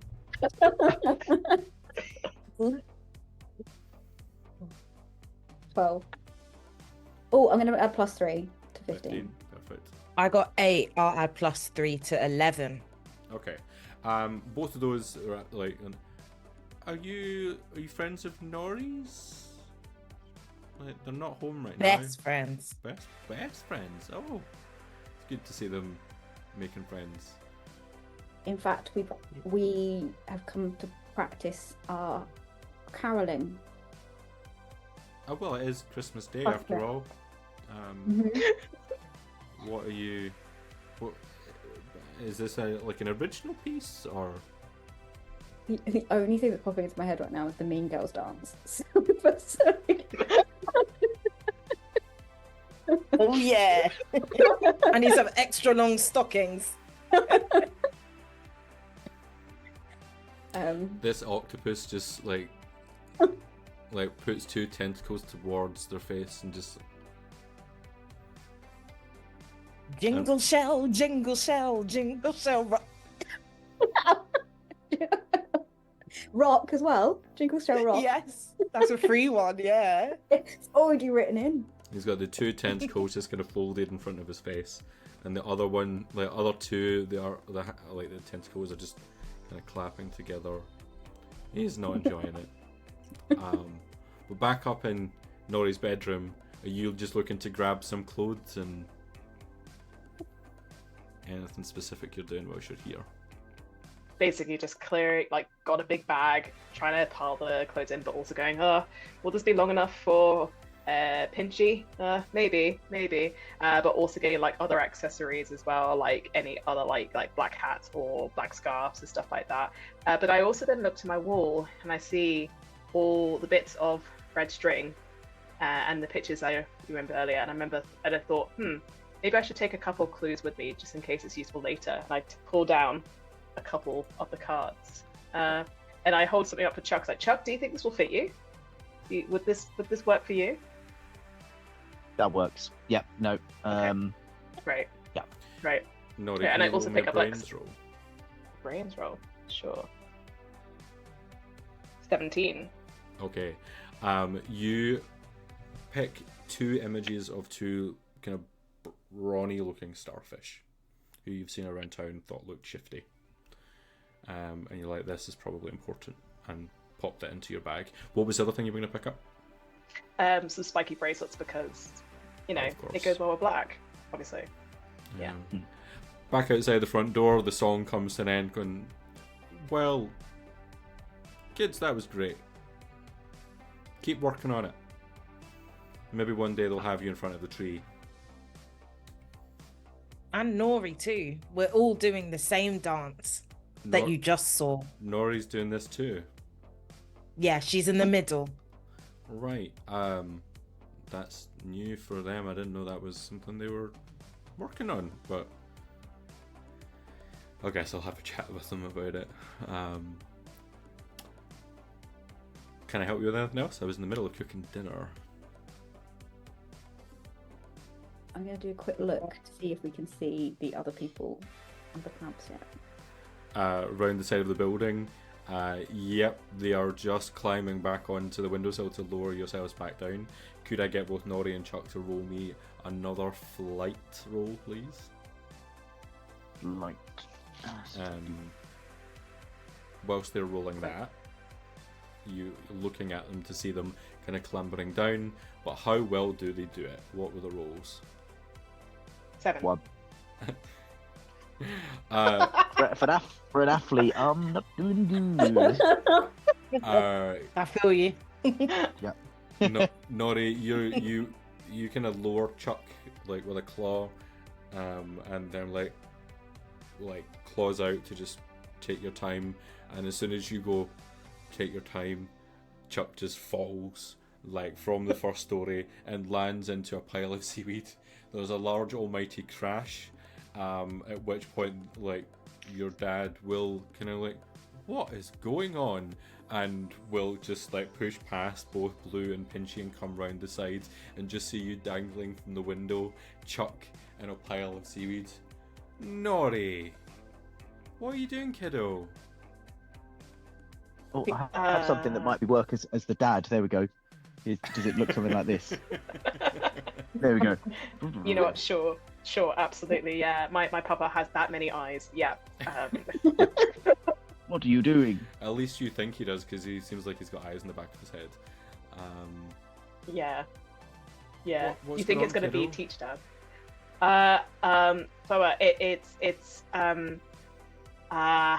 And I'm just thinking in my head, am I going to have to come clean about what we're doing? But the thing is, this papa so out of the two dads, this one tends to be the more, I feel, understanding dad of the two, the one I feel like I could probably tell. So I just kind of take a deep sigh and go, okay, all right, papa. And I explain everything, basically, and just say, we're trying to find Blue's Cowrie.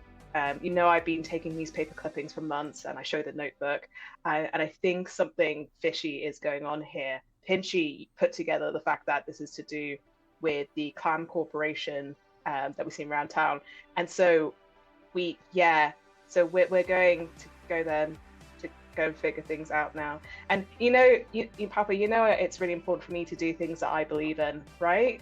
I really want to get to the bottom of this. I need to help my friends, but also there's something going wrong in this town, and we know we've been knowing for a while, and we just need to go find out what's going on. Really, we need to find out. Please, Papa, can we go, please? Can you roll me a charm roll, please? Oh God, charm is a D4. Okay. That is a 1.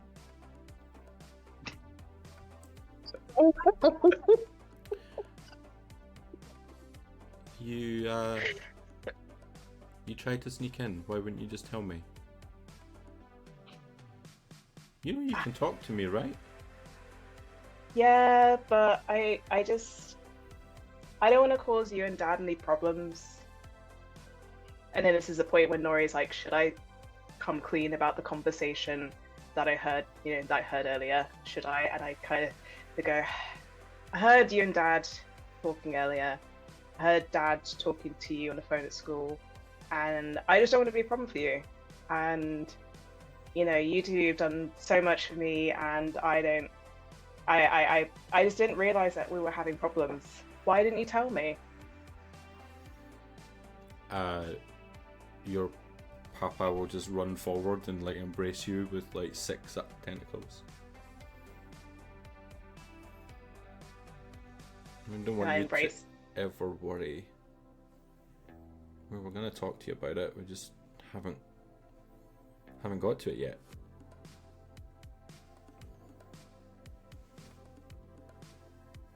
But when you keep things from us, that makes me worry more. I don't want you to be in trouble. I don't want you to be like the Clam Corporation. Those people are powerful. You can't go messing with them. But it seems like it's important, and there's nothing I can do to stop you. I know that much. I have something. Give me a second. Runs back inside and comes back out and like, Merry Christmas, and hands you a wrapped up gift.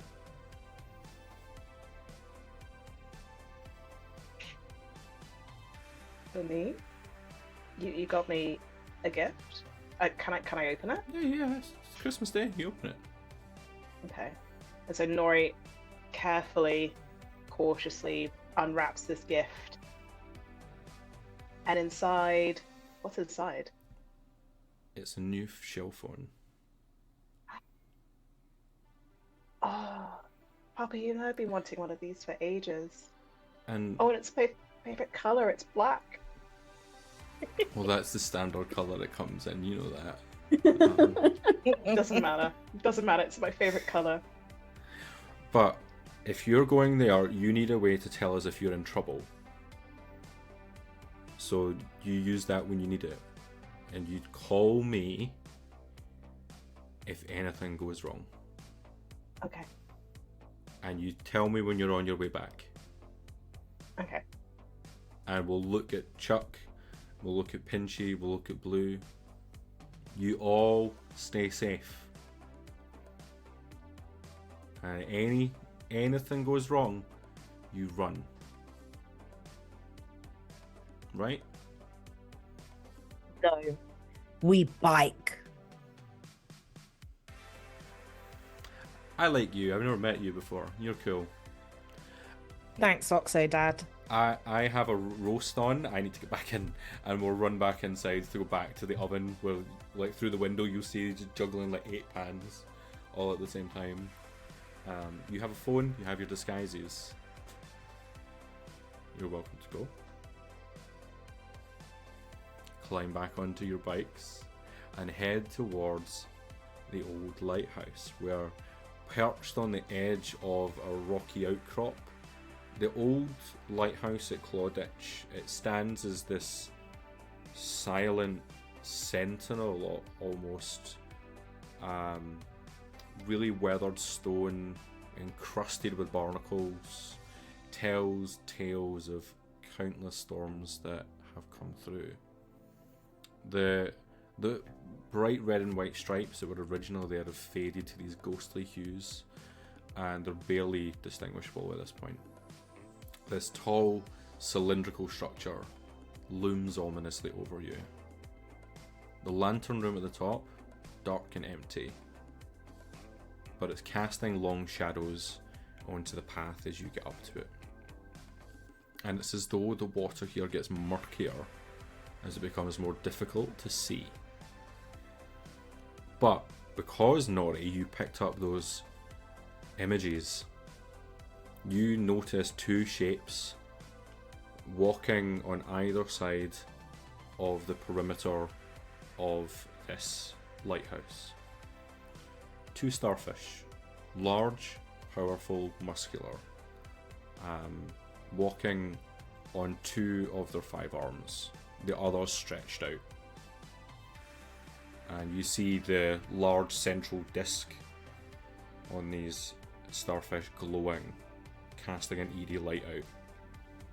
The other one is covered in large and vivid red spikes, and they're darting their eyes around, looking for any movement. But you'll see that could first. I just point out, if there is probably a glowing part on the sea fish, it could be phosphorus bacteria around the anus. It's usually glowing bacteria around the anus, so watch out for that glowing anus. Bioluminescent butthole. Yes, it's When is it not that? Yeah. When is it not?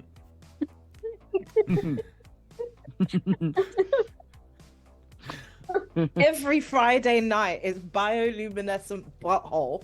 Like, I just can't escape it.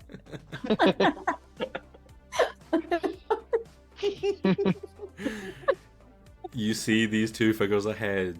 You see them, Nori, and the signal to Pinchy to turn off the light on the bike. And you need to decide now, how are you making your way forward from here? Do we know that we've seen them too? Because you said. I think Nori would have let everyone know, unless you've got a different idea, Sarah.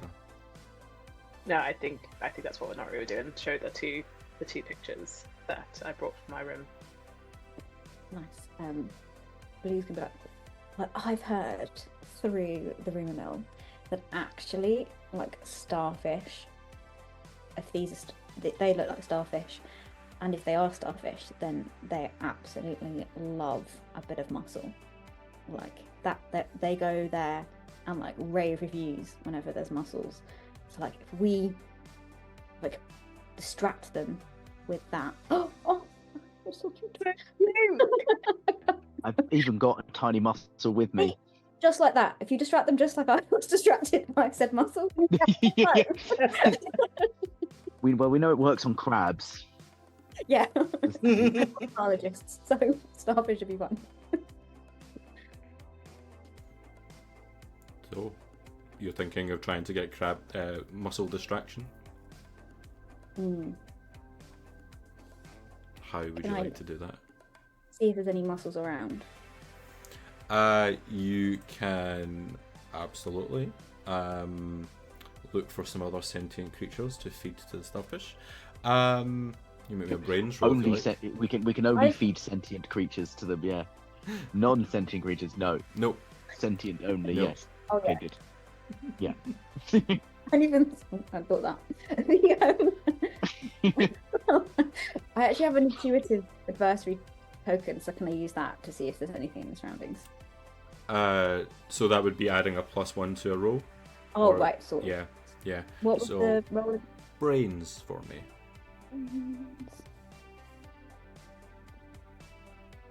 Oh. I don't know why finding something that just adds up to 10 is quite as difficult. 5 + 1, 6. Okay. You can see that there are little clusters on some rocks of mussels around. I reckon crack them open and run. Okay. Like you're not gonna make you have to roll to try and crack open some mussels. You know how to do that.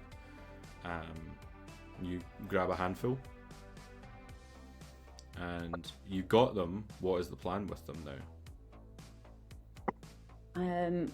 I've pulled them off the shell with their byssus threads, which have been attached. The rock with the byssus, which we've been attached with, and then I reckon we like gingerbread trail it with mussels in a different direction, and then run in the other direction. Okay. Yes, you absolutely can try to do that.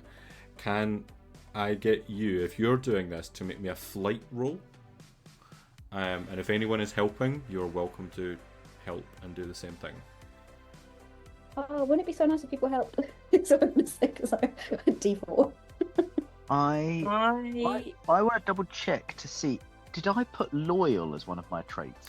It was something similar to that. It was protective. So yes. Oh, it's protective. Oh, so it's no. That's +3 to rolls when defending one of your friends. No, okay. Well, we might need that because I got a 1. So could I like add on to that tactic, because I'm skilled at disguise, so can I make it seem like I want to disguise myself as a like food critic and yeah. So maybe I'll just like change the black clothes that I have around a little bit so I look like a bit continental, you know, a little bit chic.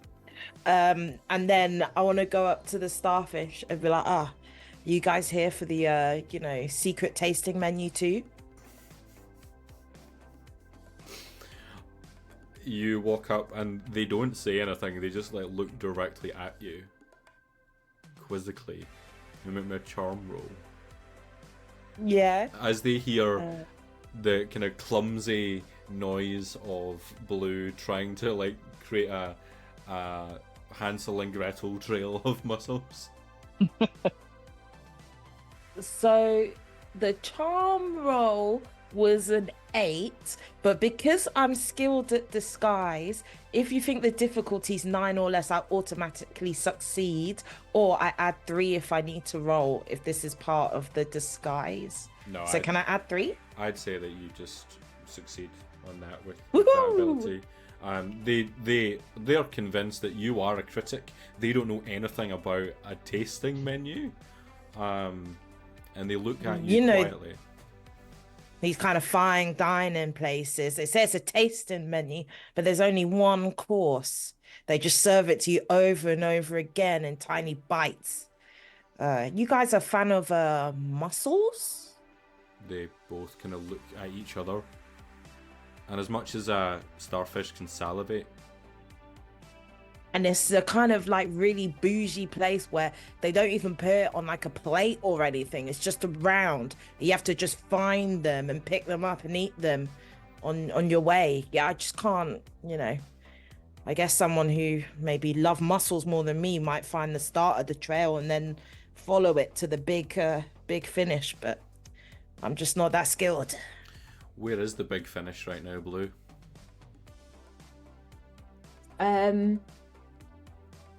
It is like, how far are we from like it's towards town, like towards the Christmas tree, like right in the middle. Like I'm trying to get them to. So you're trying to get them towards town. Yeah. So you would have to make the trail the way you came. Well, we're going the other way, aren't we? So you are going the other way, yeah. Yeah, then if I can make the trail to go the way back, and then I'll run up so that we're like past the trail and not near them as they go past. They will then look at Pinchy and be like, where trails start? Trails start there, and just kind of vaguely gesture in the right direction. No go in. No, go in.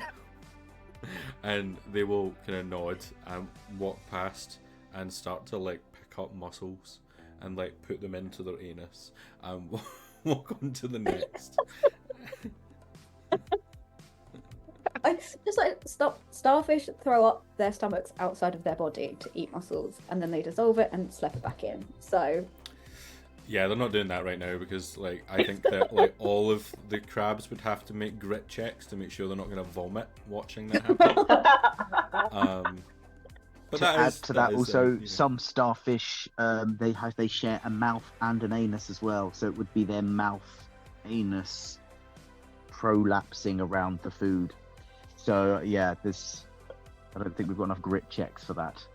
There's not enough guys in the world for that. Isn't nature beautiful? Yes. Become a marine biologist. You learn cool facts. In a different world, that is happening.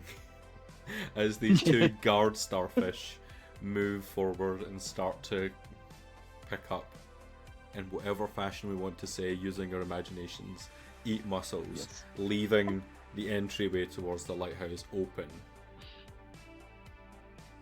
Mm-hmm. I hope we never see those people again. Oh, they were mysterious-looking creatures. I'm enough star in this group for all of us, so we don't have to worry about that. Do you step on inside? You step inside the old lighthouse, and a chill immediately runs down your spine. What? The dim lights in here, not your spine. Yeah, sorry.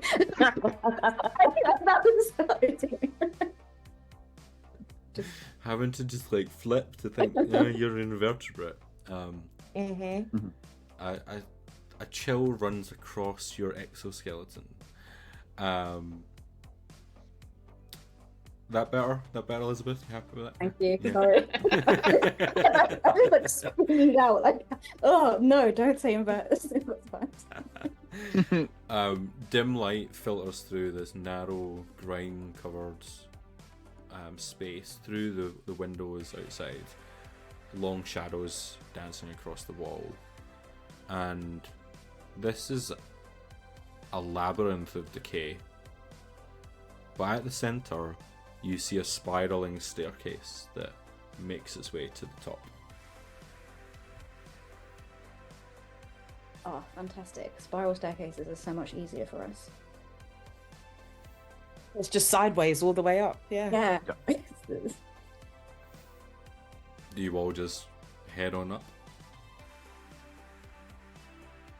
Maybe I could scope out. Maybe I could kind of quickly go up first. I'm willing to take that risk. So brave. Godspeed. I'm really coming out my shell, I'd say. during this. Don't walk right now. We haven't got time. You're doing just fine. Put your clothes back on, man.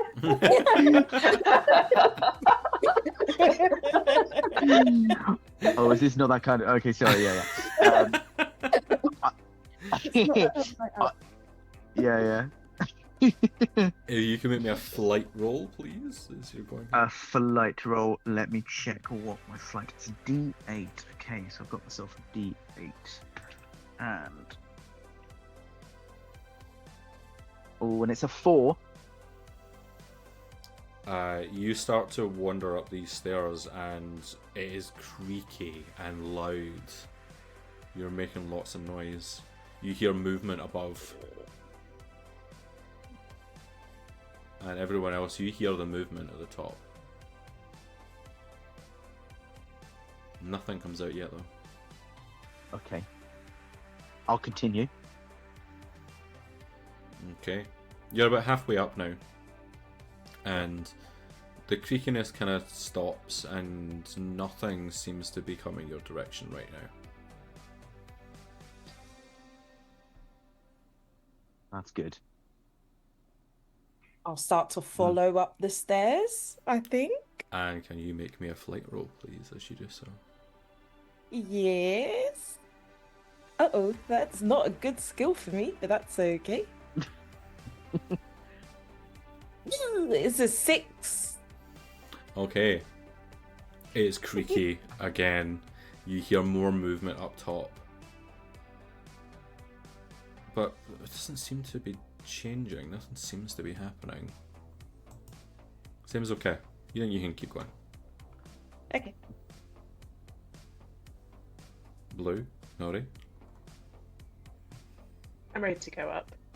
And I get my Polaroid camera out the bag, sling it around me so it's ready to go. And I'm ready to go up. Blue's gonna do a pose and be like, oh, sorry. I just put him and follow you up too. Can you both make me flight rolls, please?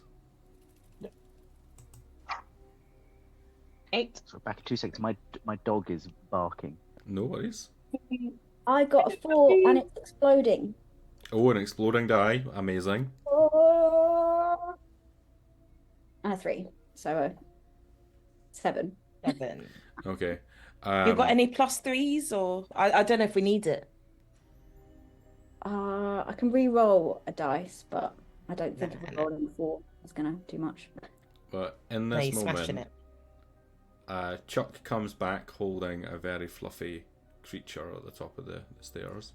Nori, you begin to feel quite tired at this moment, and you are kind of struggling, and every footstep you take is difficult. Oh, yeah, probably needs a bit more energy. Well, and I fished around in my bag and I was like, oh, I have an energy drink here somewhere, don't I? Yeah. You do. So for that, do I need to spend? Is it spend 2 adversity tokens? Mm-hmm. Is that how it works? Mm-hmm. I would like to do that then, so Lovely. I can have my energy drink. Yep. So I can't remember if we said like a reroll or a plus onto these. When we were thinking about this item. What did we say? Just say a reroll. The reroll. Would that Yes, be of the please. D10? Whatever you needed for flight, yeah. Yeah. 5. Okay, and what was your original roll? 8. Okay, so it's 13 total. You Great. don't make any noise underfoot, and you do have a little bit more energy going. Blue, you've come out of thinking you're about to have like a photo shoot with this Polaroid camera, and just start to make the most noise possible on these stairs. Nori, you feel kind of like you've got this second wind through your kind of beast, but with the extra noise that Blue makes, the door at the top of the lantern room flies open and red mist starts to fill the room that you're in, covering the entire stairwell. You have a moment to think about what you're doing. And she gasps and says, "The Ascension!"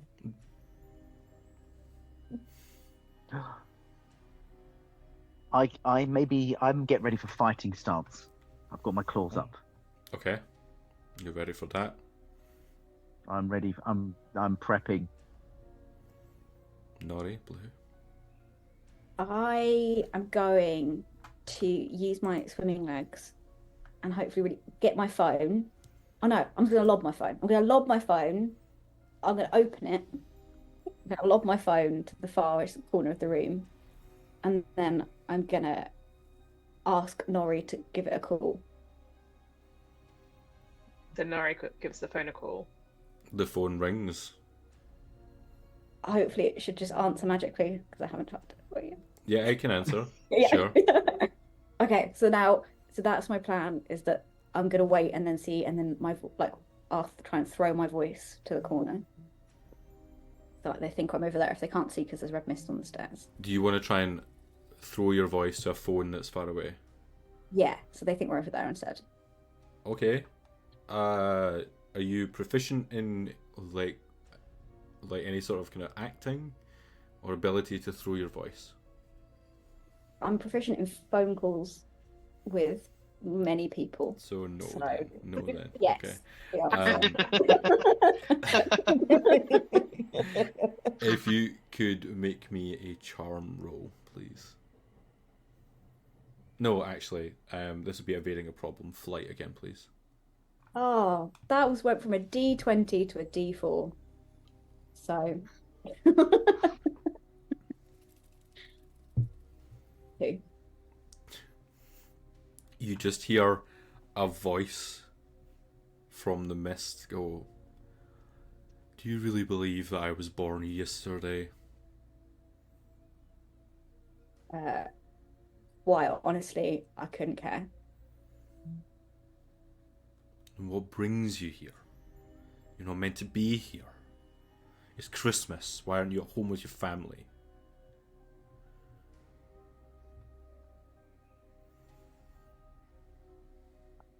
Yeah, my mother laid me. She laid 1.5 million eggs. My family is complicated. So every day's Christmas, every day's Christmas. That's not a good thing for me. So we're here trying to get some answers about some goddamn calories. That ring any bells, red mist? I see you. Well, do you want to make me a brawn check, please, to be like physically intimidating there? And as you're doing that, you'll just hear the voice say, "Blasphemy on Christmas." I've got a 4. A So 4. That just won't do. I see you when you're sleeping.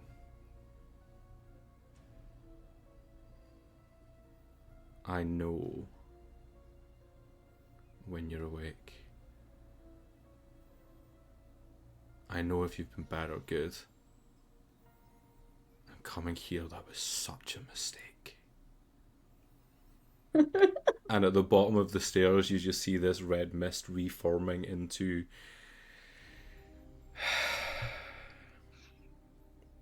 a Christmas Island crab in a red suit, who just starts to slowly walk up the stairs towards you. And Nori, at this moment, you remember what Papa said. If you're in trouble, run. Well, sadly, there's only one way to run, and it's not out. We're gonna have to go up to the top, aren't we? What do you all do? Right. we gotta go up. Okay. If you all run, Go up. Yeah. you don't need to roll. You're not trying to be stealthy, so you can just like scuttle on up the stairs all the way to the top. Are we all going? Can I chuck my words originals downstairs as I go in hopes that Werther's will rip up Santa. You throw your Werthers. What does Chuck do? I'm gonna say, guys, you go up. I'll hold him off. No. Don't worry. You know, I've never really had any friends, but now yous are all my friends. I think this is my time. This is my time to shine. I can fight my way out of this. I will. I'll save us. And basically, prepare my claws. Can I fight? You can fight, absolutely, but does everybody else run or do you stay? I don't want to leave Chase here. Oh, sorry, Chuck here. Thanks. Hey, that Don't doesn't leave seem either right. of them. I got you into this mess. I'll get us out of it too. I'm gonna stay and fight. You're all Right, staying team. to fight. Let's give them shell. to shell and back. Okay, so you are staying to fight. Can I get a reminder that it was Chuck went first, and then Pinchy, and then Blue, and then Nori. So Nori, you're closest to the bottom. Blue, you have thrown your phone away. So Yeah, I did that. you don't have access to that phone right now. And walking up the stairs is... Because you threw the phone away. Hey, that was a perfect move, and I just don't understand why the universe is so mean. Do this to you. I don't deserve this. You are gonna have the Kringle Claw come at you first, Nori. Are you trying to fight, or are you trying to evade? What are you trying to do? I'm thinking. I'm thinking my because my D12 is fight, so I think I'd like to fight. But do I have like one of those phone torches on my phone, so on my shell phone, so I can like try and blind them with it, and then give them a knock once they're blinded, just as a way to try and push them back a bit.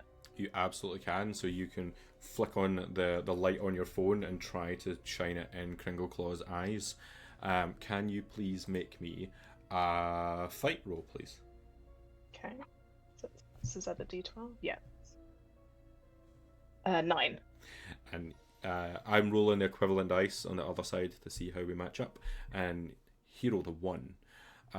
So you flick it on, the light like flash it into his eyes, and then he recoils. Is like, I still see you, I can still see you. But then are you gonna try and like bash him in some way? Yeah, I What was do you do? basically give a jab with my claw to push him back, basically. Oh, okay, and he's kind of a little bit incapacitated with this, so you push him several stairs down, so he's a bit further away from you again. That gives everybody else a moment if you wanted to do anything. As in, can anyone do anything? Yep. Like you can like crawl around each other if anyone wants to get closer. I think while this red mist is dazed from the flashes, I might use the kind of ridges on my claw and make some the sound producing ridges. I'm going to do some stridulation right now to add to the kind of sensory overload to kind of thing. So I'm going to stridulate. I'm going to rub my ridges on my claws. Okay. Let's get you to make either brawn or fight, whichever you would prefer. I would say brawn because that's more in my favor. Yeah. And this D20 rolls an 18. Amazing. You make beautiful musical vibrations, but for this currently incapacitated crab that looks like Santa Claus, he is finding this overwhelming, overloading, and is like disorientated and confused. At the same time, you hear a chorus of humming from the top, as though responding to the noises you're making. And Blue, you recognize it. Gloss. The gloss. All I'm saying is you recognize it. Oh. I'm so gloss. Chat has redeemed hydrate, so everyone make sure you're having a drink and keeping yourself hydrated. So we have this music going on. We've had the light shined in his eyes. What is everyone else? What are Blue and Pinchy doing? I'm going to give you both a chance to do something before Kringle Claw comes back at it.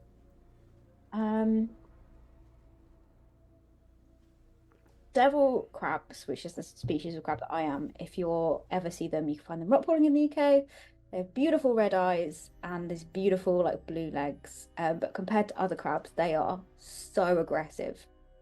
So be careful if you try and pick them up, because they will genuinely, I'm sure they will like try and have a go at a whale. Like they just don't see size as any option. So I feel like I'm just gonna channel that and use my swimming legs a bit to kind of do like launch in the air and try and do like a superhero attack. I would get you to make me a fight roll for that, please. But add a +3 because you told us a little bit more about the devil crabs and how that would work. 15. Oh, you kind of bend and snap your legs as you jump into the air and come down with 2 claws and kind of push into the mare of Clauditch as you hit Kringle Claw. And push him towards the bottom of the stairs, where he falls back, lands on his back. He's like, I've always hated kids. And he is at the bottom of the stairs now. You're all halfway up. It's at that point you hear a gunshot as the door opens, and pointing a gun to the sky and looking down at the Kringle Claw is Ethel. I've caught you red. With the old. Is that the old? Is that the old lady? It is the old lady. Yeah. Gosh, she's a bit of an outlaw, you could say. She just like shoots towards the ceiling to get everyone to like stop, and then like aims the gun at the mare. You did well, kids. Old. I heard the sounds of Percy in the top. Go get him. Run up and get him. So you've left an old lady with a gun looking at like Santa Claus. And you run to the. Nowhere. He's gone nowhere at this point. You run back to the up to the top and come into the top lantern room and see just rows and rows and rows of cages, a macabre sight, haphazardly stacked against the walls, suspended by the ceiling from heavy chains. Inside each cage there are hundreds of cowries lying in a state of kind of restless captivity. Once kind of vibrant and full of life, they now seem quite subdued, their movement sluggish and despondent. And you see in one corner of the room a large contraption under which sits a bucket. A feeding in section and a feeding out section. And a bucket sat under the feeding out section. Wow. Is the red mist poop? No. Oh, okay. I was going to have a different train of thought. Don't worry shame. about that. Yeah. But you can have a closer look at anything. Blue, you can look around to see if you can find gloss. I'm going to try and find gloss, and I'm going to snap as many of the cages open with my claws as I go. Oh, I'm going to use my little squeegee C-squirt to locate gloss. Oh, okay. Using that, then you don't need to roll anything. You just hear like the kind of the puppy style noises that you would get from this creature, as though they're looking for something important. And you see, not quite as dull as the others, because they've only recently got taken here, the sign of Gloss. I run up to Gloss and give them a needle. Probably like kisses. Is anybody else having a look around the room right now? So I've got my notebook with the Mhm. previous newspaper cuttings, and I'm realizing, oh my gosh, that cowrie, I know who that belongs to, and I think I know who that belongs to as well. And make note of who I think the owners are, and take them with me. Because I'm like, I think I know who to get these home to. I think I need to build a list with all of them, and just going through my notebook to try and find the previous newspaper cuttings, but realizing it's not enough. We're going to have to find a way to find everyone's homes, but at least I had a starting point with some of them. Gotta check that list twice. Anything else that anybody's looking for in here? A big contraption Mm-hmm. in the middle, the feeding bit. So, this looks like, you look at the main like mechanical aspect of this contraption, and it looks like a large grinding machine. And if you look at the bucket, you will just see that there is lots and lots and lots of Kringle coin in a bucket. He's grinding up the Kringle coin to feed the cowries. God, or they're grinding up the cowries to turn into coins. Oh, that's diabolical. Wow, Chuck, there is more to you than just an athlete. You figured it all out. It's so nice that other people can finally see me for who I am now. Yeah.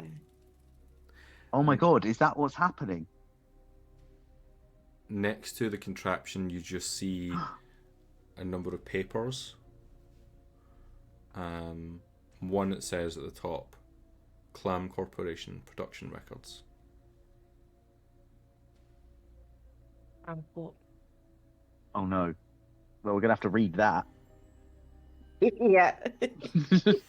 You open it up, and inside, this looks like a ledger. There's a section that's labelled Kringle Coin Production. Detailed listings, dates, quantities, raw materials used. And you see dates quite recent, going back years. Materials, cowrie shells, quantity, 500 units. Purpose, Kringle coin minting.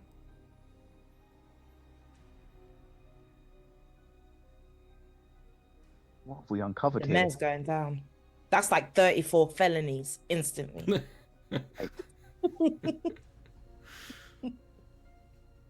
If you dig deeper, there may be more. Nah, we'll leave it there. That's yeah. Checking? Yeah, no. Dig further, yeah.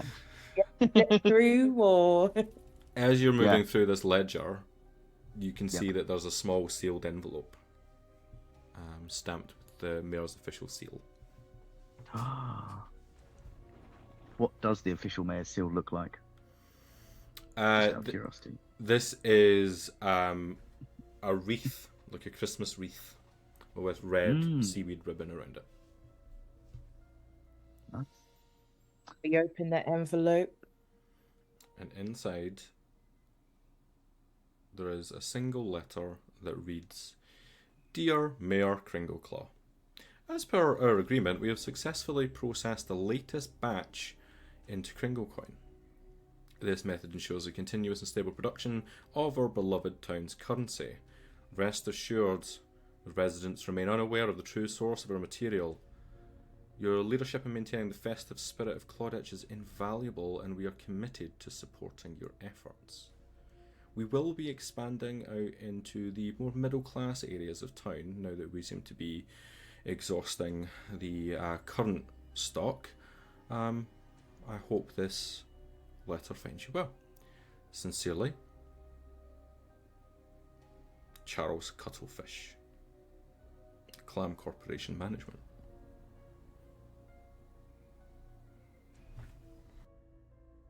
Let's kill him.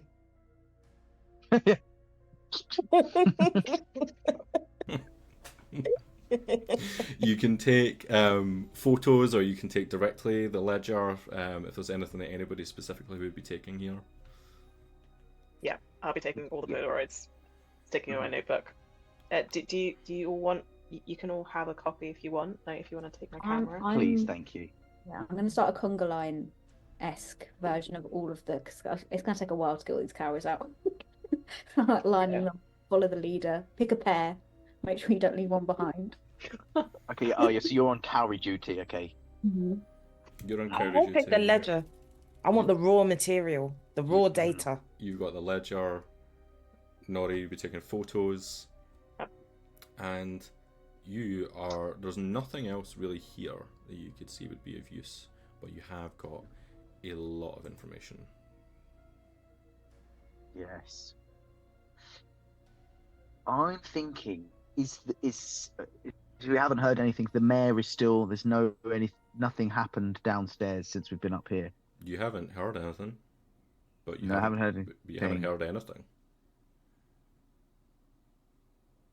I think maybe we should try and check and see what the mayor has to say about all of this.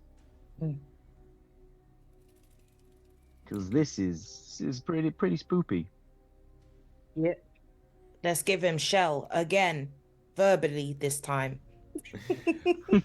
You scuttle on back down the staircase to find that Ethel is slumped against the wall, unconscious, and there is no sign of the mayor. No, Ethel. Oh, unconscious. Unconscious. Yeah. You've got to count the puns. This is such a good session. I'm gonna add this to my list as well. There you go. Write that down. Write that down. Yeah, I did also write down give him shell, and also I did get from our Crab Museum group chat. Ned, the other one, just said give him shell is quite a vibe, TBH. Shell yeah. Yeah, so that's gonna now be added to our vocabulary. You could even say. Amazing. Oh yes, unconscious. Okay, right, that's written down. We can get back to this now. Yes. We have an unconscious old lady with a gun. Oh. I pop a Werther's original into her mouth. As soon as it gets close to tasting, she just oh. He broke my bag, the bastard.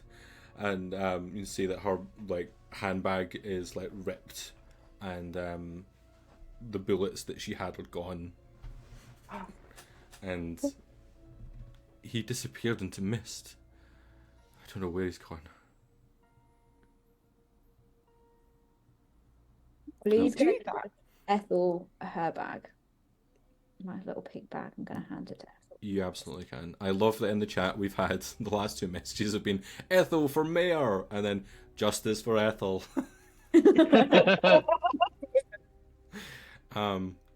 You found and following along a conga line, she just sees that Percy's there. Yes. I will give you my whole next pension payment. I'm looking at Pinchy. Thank you. No, Ethel, I can't take that. It's not right. All this Kringle coin nonsense.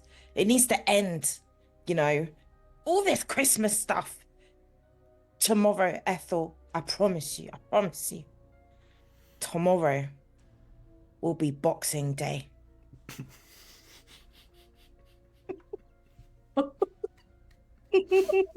It's at that point, Blue, your phone starts to ring. Oh, where is it? It's just it's covered in grime from just being thrown into a dirty old lighthouse. But on the phone is Colin. Hey, Blue! Will you be here? You said you were coming. Oh yeah. Fred, thanks for ringing. It's Colin, but thank you. Oh, are you calling Colin? I am calling you, and I am Colin. That's correct. Yes. Sorry, that just helps me remember. Oh, and I'm gonna kind of like, you know, when you're like, oh, to the group. The crabs do that too.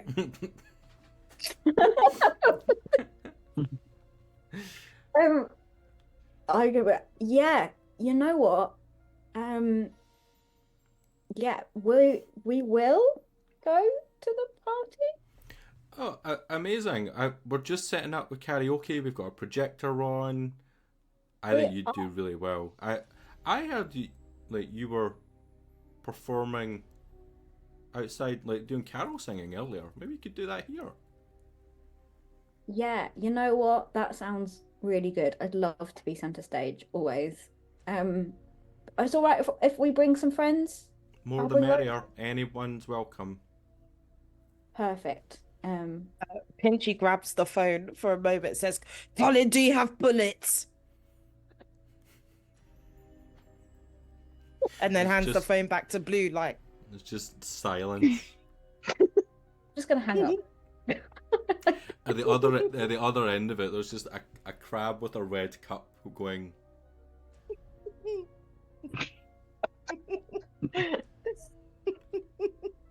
Bullets.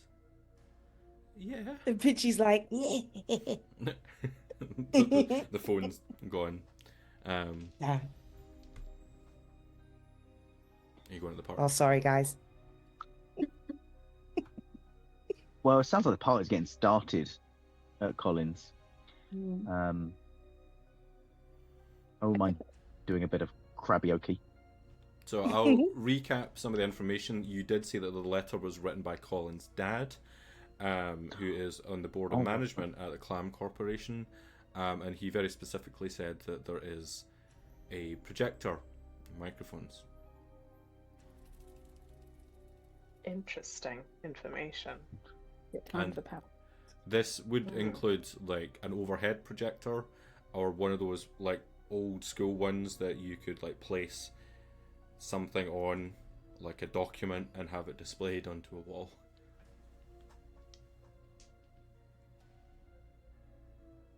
Sick. Would like Chuck can run really fast, right? Can't you, Chuck? Thinking like 4 meters per second is that's a load of town in one couple of seconds.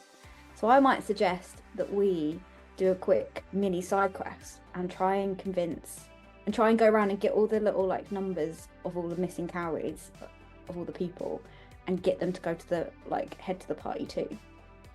Yes. And like as in, turn up on force. Yeah. So like we do you knock on all the doors and be like, we've got your pet, but you got to come to the party, and we'll leave the carries there, and then so everyone will be there at the party. Well, if you're thinking about that, Nori, you will remember that your dad's quite well connected around town. Knows a lot of people. Yeah, no, he does, and I also have the newspaper clippings. So I have like some names as well. So yeah, so He said to call him.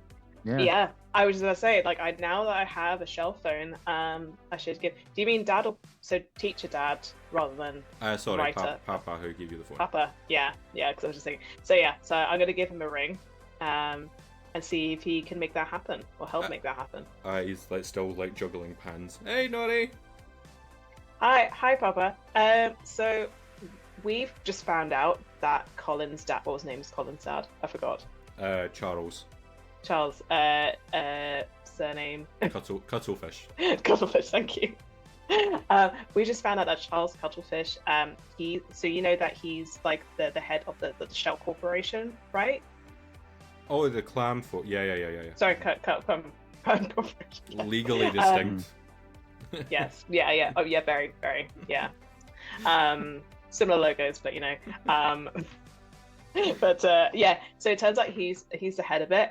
And Nori explains what they've just seen, that the calories were being made into the currency, and he's behind it all.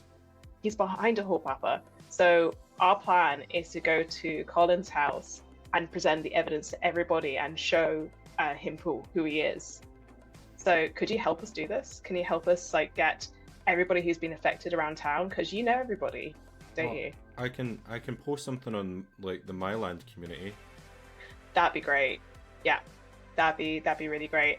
And so yeah. we want everyone to go to the Cuttlefish abode immediately. Yeah, immediately. I mean, if you need tempting in, apparently there's karaoke, which sounds like my idea of hell, to be honest. But apparently it's karaoke. You on it. We're gonna get you on that. Papa, no. We'll sing some Crawl Out Boy. Papa, no. No. That sounds no. Oh god, you're so embarrassing. I'm gonna get you up there. I'm doing this for you. You do that for me. Anyway, think about it. And he goes off to like with his other tentacles start like typing onto Myland. Oh. Gets all that information out there. Like other people in the group who have got shell phones will start to like hear pings as conversations are firing off. You get on your bikes and start to cycle towards the Cuttlefish abode, where you are welcomed with open tentacles by Colin, who hands you all red cups, which are just like full of fizzy drinks. You are still like quite young. You're not. It's not that sort of party. But there is a stage, and there is a karaoke machine. And as you get there, you get inside, but you see people that you wouldn't expect to see here. Like much old, like the grown-ups are here. Why are the grown-ups here? You just see like wandering in slowly with like a bandage over her head, Ethel.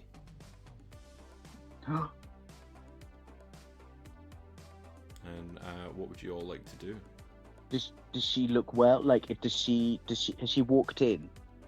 Yeah, she's walked in. Or has she like, been- she's determined. She's carrying Percy on her shoulder, but she's here and Yeah. ready for whatever is about to go down. Yeah. I think maybe we're gonna have to confront Colin first. We've turned up to the party. Hey, Colin. I'm gonna go up to Colin and be like, hey, Colin, thanks for having us at this party. Hey, What? Hey, yeah, no, thanks. Yeah, has it been a good night? Oh, best night ever. I don't think anything could ruin this night. Oh, okay. Cause well, it's not grown-ups here. I don't know. There's a lot of grown-ups going along. Yeah, it's odd, isn't it? I didn't expect them all to be here, but yeah, more the merrier, Are they right? individual? Yeah. So this is a nice house, really big house actually. What is it your dad does again? Do you know what your dad does, Colin? Oh, he works for like a really big company. I don't really get involved. Like, Do you know? Yeah, she's just not. You don't know anything that he does at all. do you This want is to really be nice. You've got the charm newest. roll? This is a really fancy-looking karaoke machine you've got. Really expensive. This. Yeah, I guess so. Do you want to make me a charm roll to see? Oh, hello. I've cut out. I don't think I heard you. Maybe. Oh yeah. I have. Yeah, you're back now. Yeah, we Back just now. couldn't hear you You're for a back. second. Ah, okay. You're back. Yeah. Well, Because but basically, yeah, Colin, we've got something to show you, which I don't know how you're going to react to this, but we found some pretty damning stuff about your dad, and we proceed to show him the letter. Showing what a Oh, that's not good. nah, it's really Is this real? Yeah, look, there's your dad's signature on it. You can see Oh no, that does look like that. Oh. saying what they're doing with the cowries. Have you know? No, I don't know anything about that. Why would my dad do that? How do you feel about that? Not good. That's yes. It's not good, is it? It's not a good look. Why are you showing me this? Well, I was wondering maybe if you come with us and we spoke to your dad, we can, maybe you could help us ask him. Maybe if you being there might, make him a bit more emotionally available, and he might, answer the questions that he has. Should we go find? Where's your dad? Should we go find your dad? We've got all these people here. Well, he's probably up in his office. He tends to not want to be at the party, but okay. This is a Where- lot. where's the This is a office? lot. We'll point I know, to the sorry. staircase to go up the stairs. Okay. Do you mind? We're gonna great party, by the way. I love but do you mind if we just go? We're gonna go just see where you're. We're just gonna go see your dad, and we're just gonna just find out because it's probably nothing. It's probably nothing. This. You have a good time at this party. We'll be back in a minute. But maybe Okay. we should go check out and Thanks. see what your dad's. Thanks for coming. Yeah. Um, Oh, by the way, here's Werther's original. Oh. Is there still more Werther's originals? Thanks. We'll pop it in. Does everybody want to Yeah. head up the stairs? Yeah. Okay. You head up, and there's just this opulent-looking office at the top, and inside there's a cuttlefish, a large cuttlefish, wearing a ill-fitting suit. Sorry, kids. The party's downstairs. This is off limits.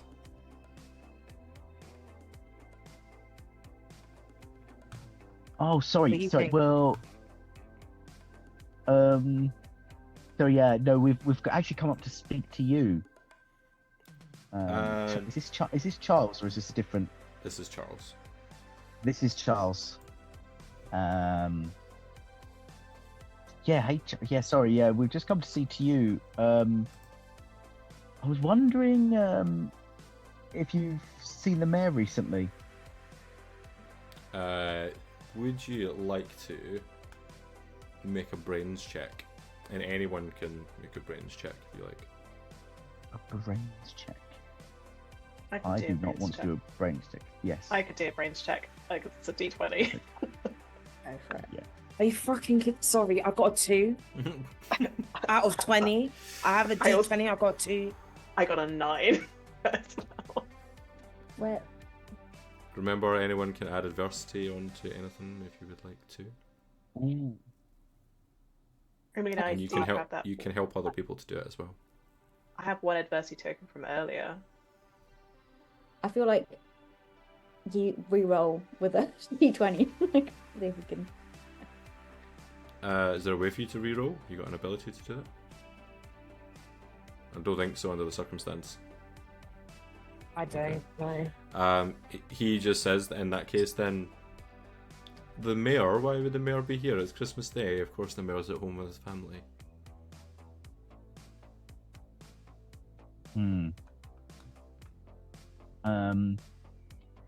I'm gonna whisper. I'll be like, oh yeah, sorry, and then I'll whisper to all the other claws and be like, what should we do?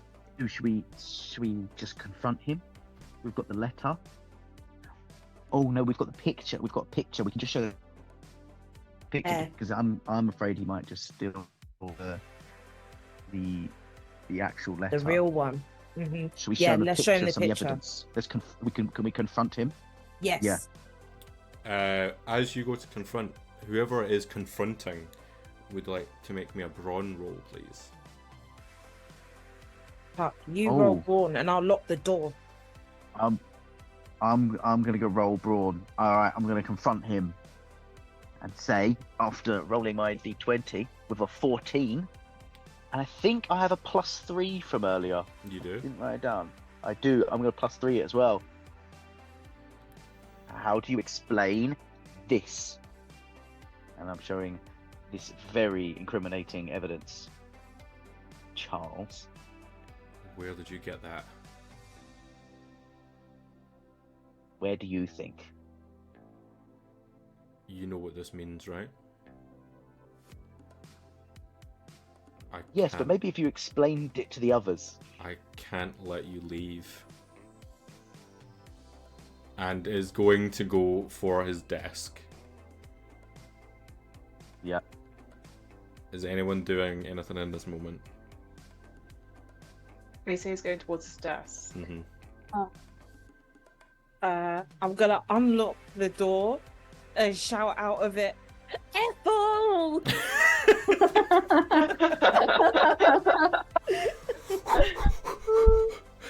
Running up the stairs is just this old lady with a gun.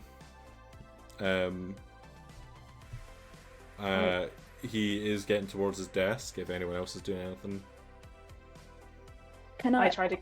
Oh, sorry, Boo. I'm gonna call someone I know at the party and tell them to put this on the microphone loudspeaker. Like put the microphone up to the phone. Okay, who are you calling? Shelley. Shelley. Yeah. Okay. You call Shelley, and at the other end of the phone, you just hear the gruff voice of a lobster going, "Well, well, well. Look who's come crawling back for friendship. What can I do for you, Blue?" I need you to go and put this conversation over loudspeaker. Honestly, it's going to be pretty incredible, and you're basically going to talk to the town. Why would I bother doing that? Roll me charm. Oh, that was a 3! I need 2 adversity tokens to reroll. I'm hanging up now. Did you actually hang up, or can I? She hangs up. Let's just. There could be someone else at this party that you could phone who might want to help you. Yeah. I'll call Nori's dad. You don't have Nori's dad's number. You don't have a grown-up's number. That's fair enough. Who else? Who else owes you a favour?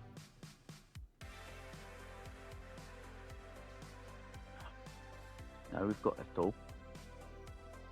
Everyone. Yeah, I was literally thinking, who's the old woman who had the cow? Oh, Ethel! Yeah. So we've called Ethel. Did we call Ethel up? Who lost your cowrie? Oh, that's why I've forgotten who it is. This is just Lisa. I'm gonna call Lisa. She picks up immediately. Hi, you found him. Absolutely, found him. And I'm gonna give you a 10 starfish review if you do this for me right now. Go to the microphone at the party and put this on loudspeaker and keep the phone on. On it. And she does exactly that. She runs over to where the karaoke machine is, gets a microphone, puts it on loudspeaker. We come back to the other room as Ethel enters the room with a gun, aiming it at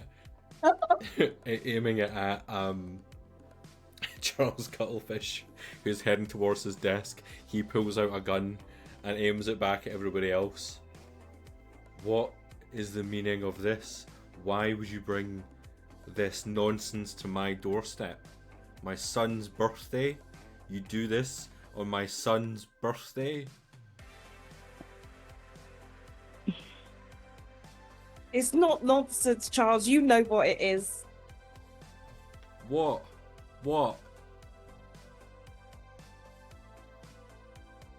You're So the reason bad.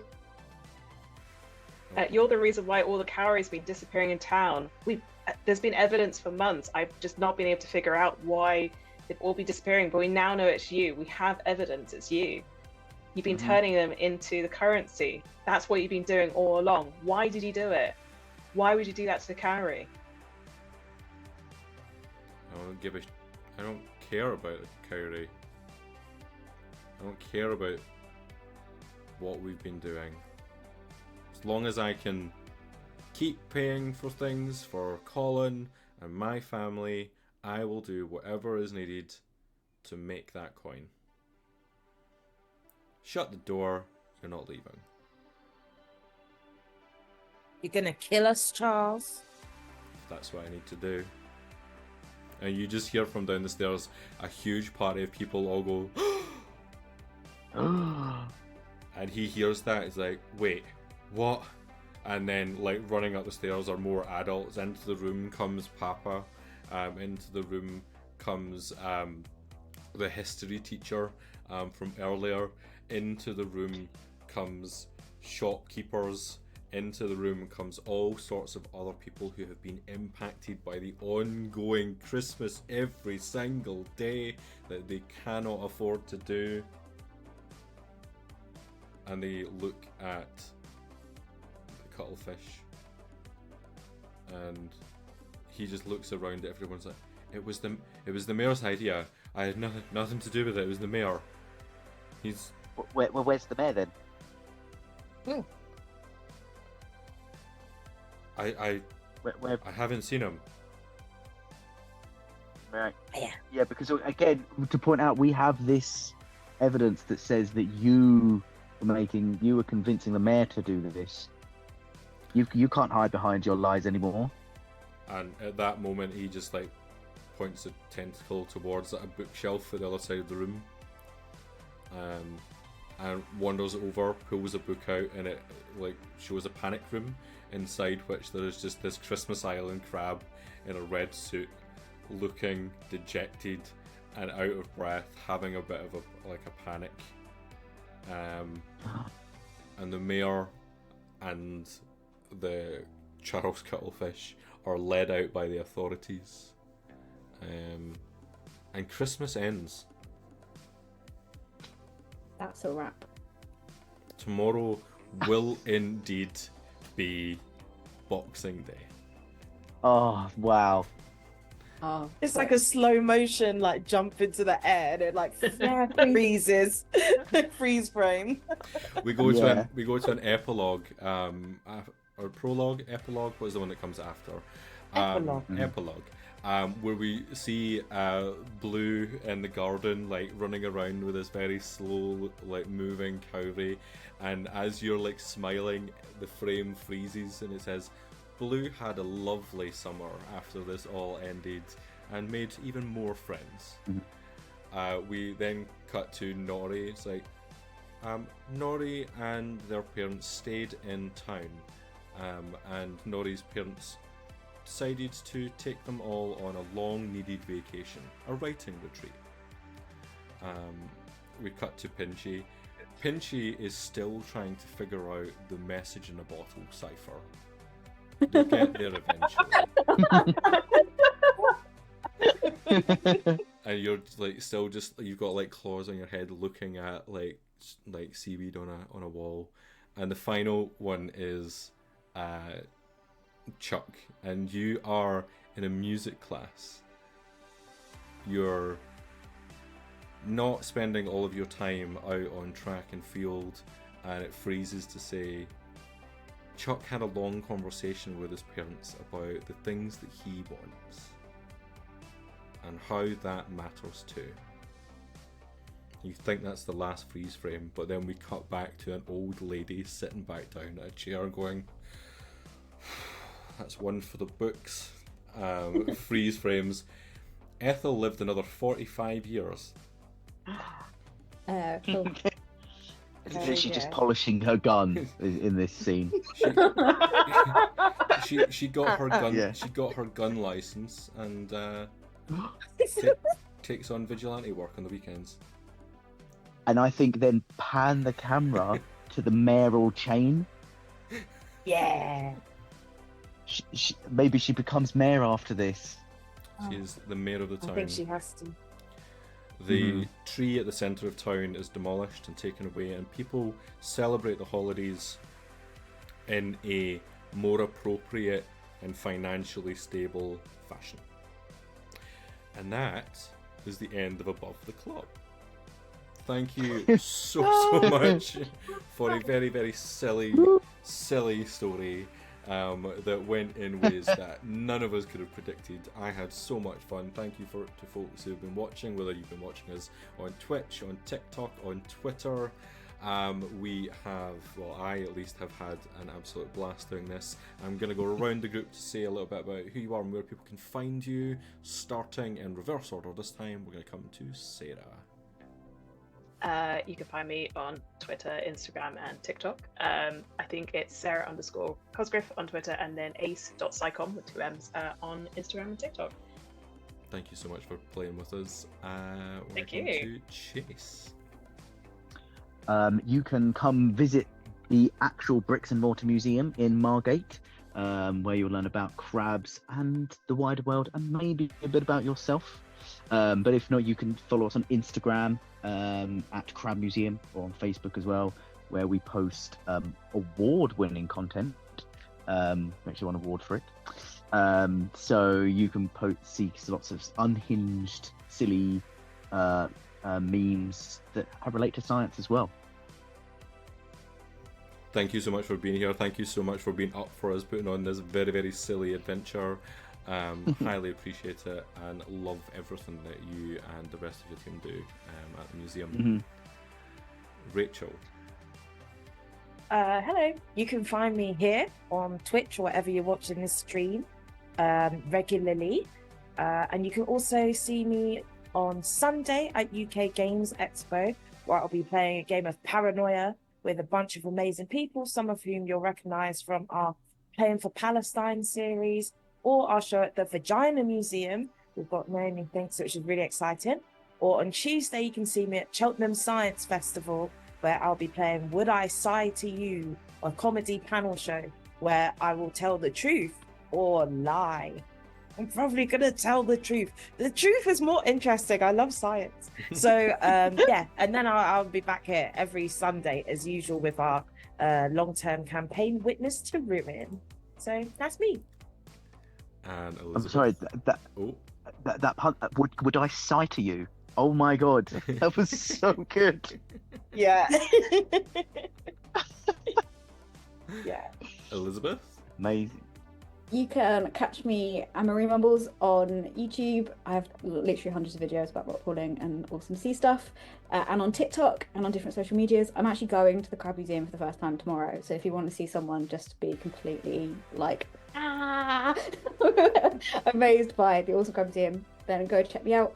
I also do scientific illustration and art. I drew all these little crabs here, so if anyone wants any little crabbies. Yeah, look at this amazing artwork. That was all Elizabeth. So good. Yeah, we're all reversed.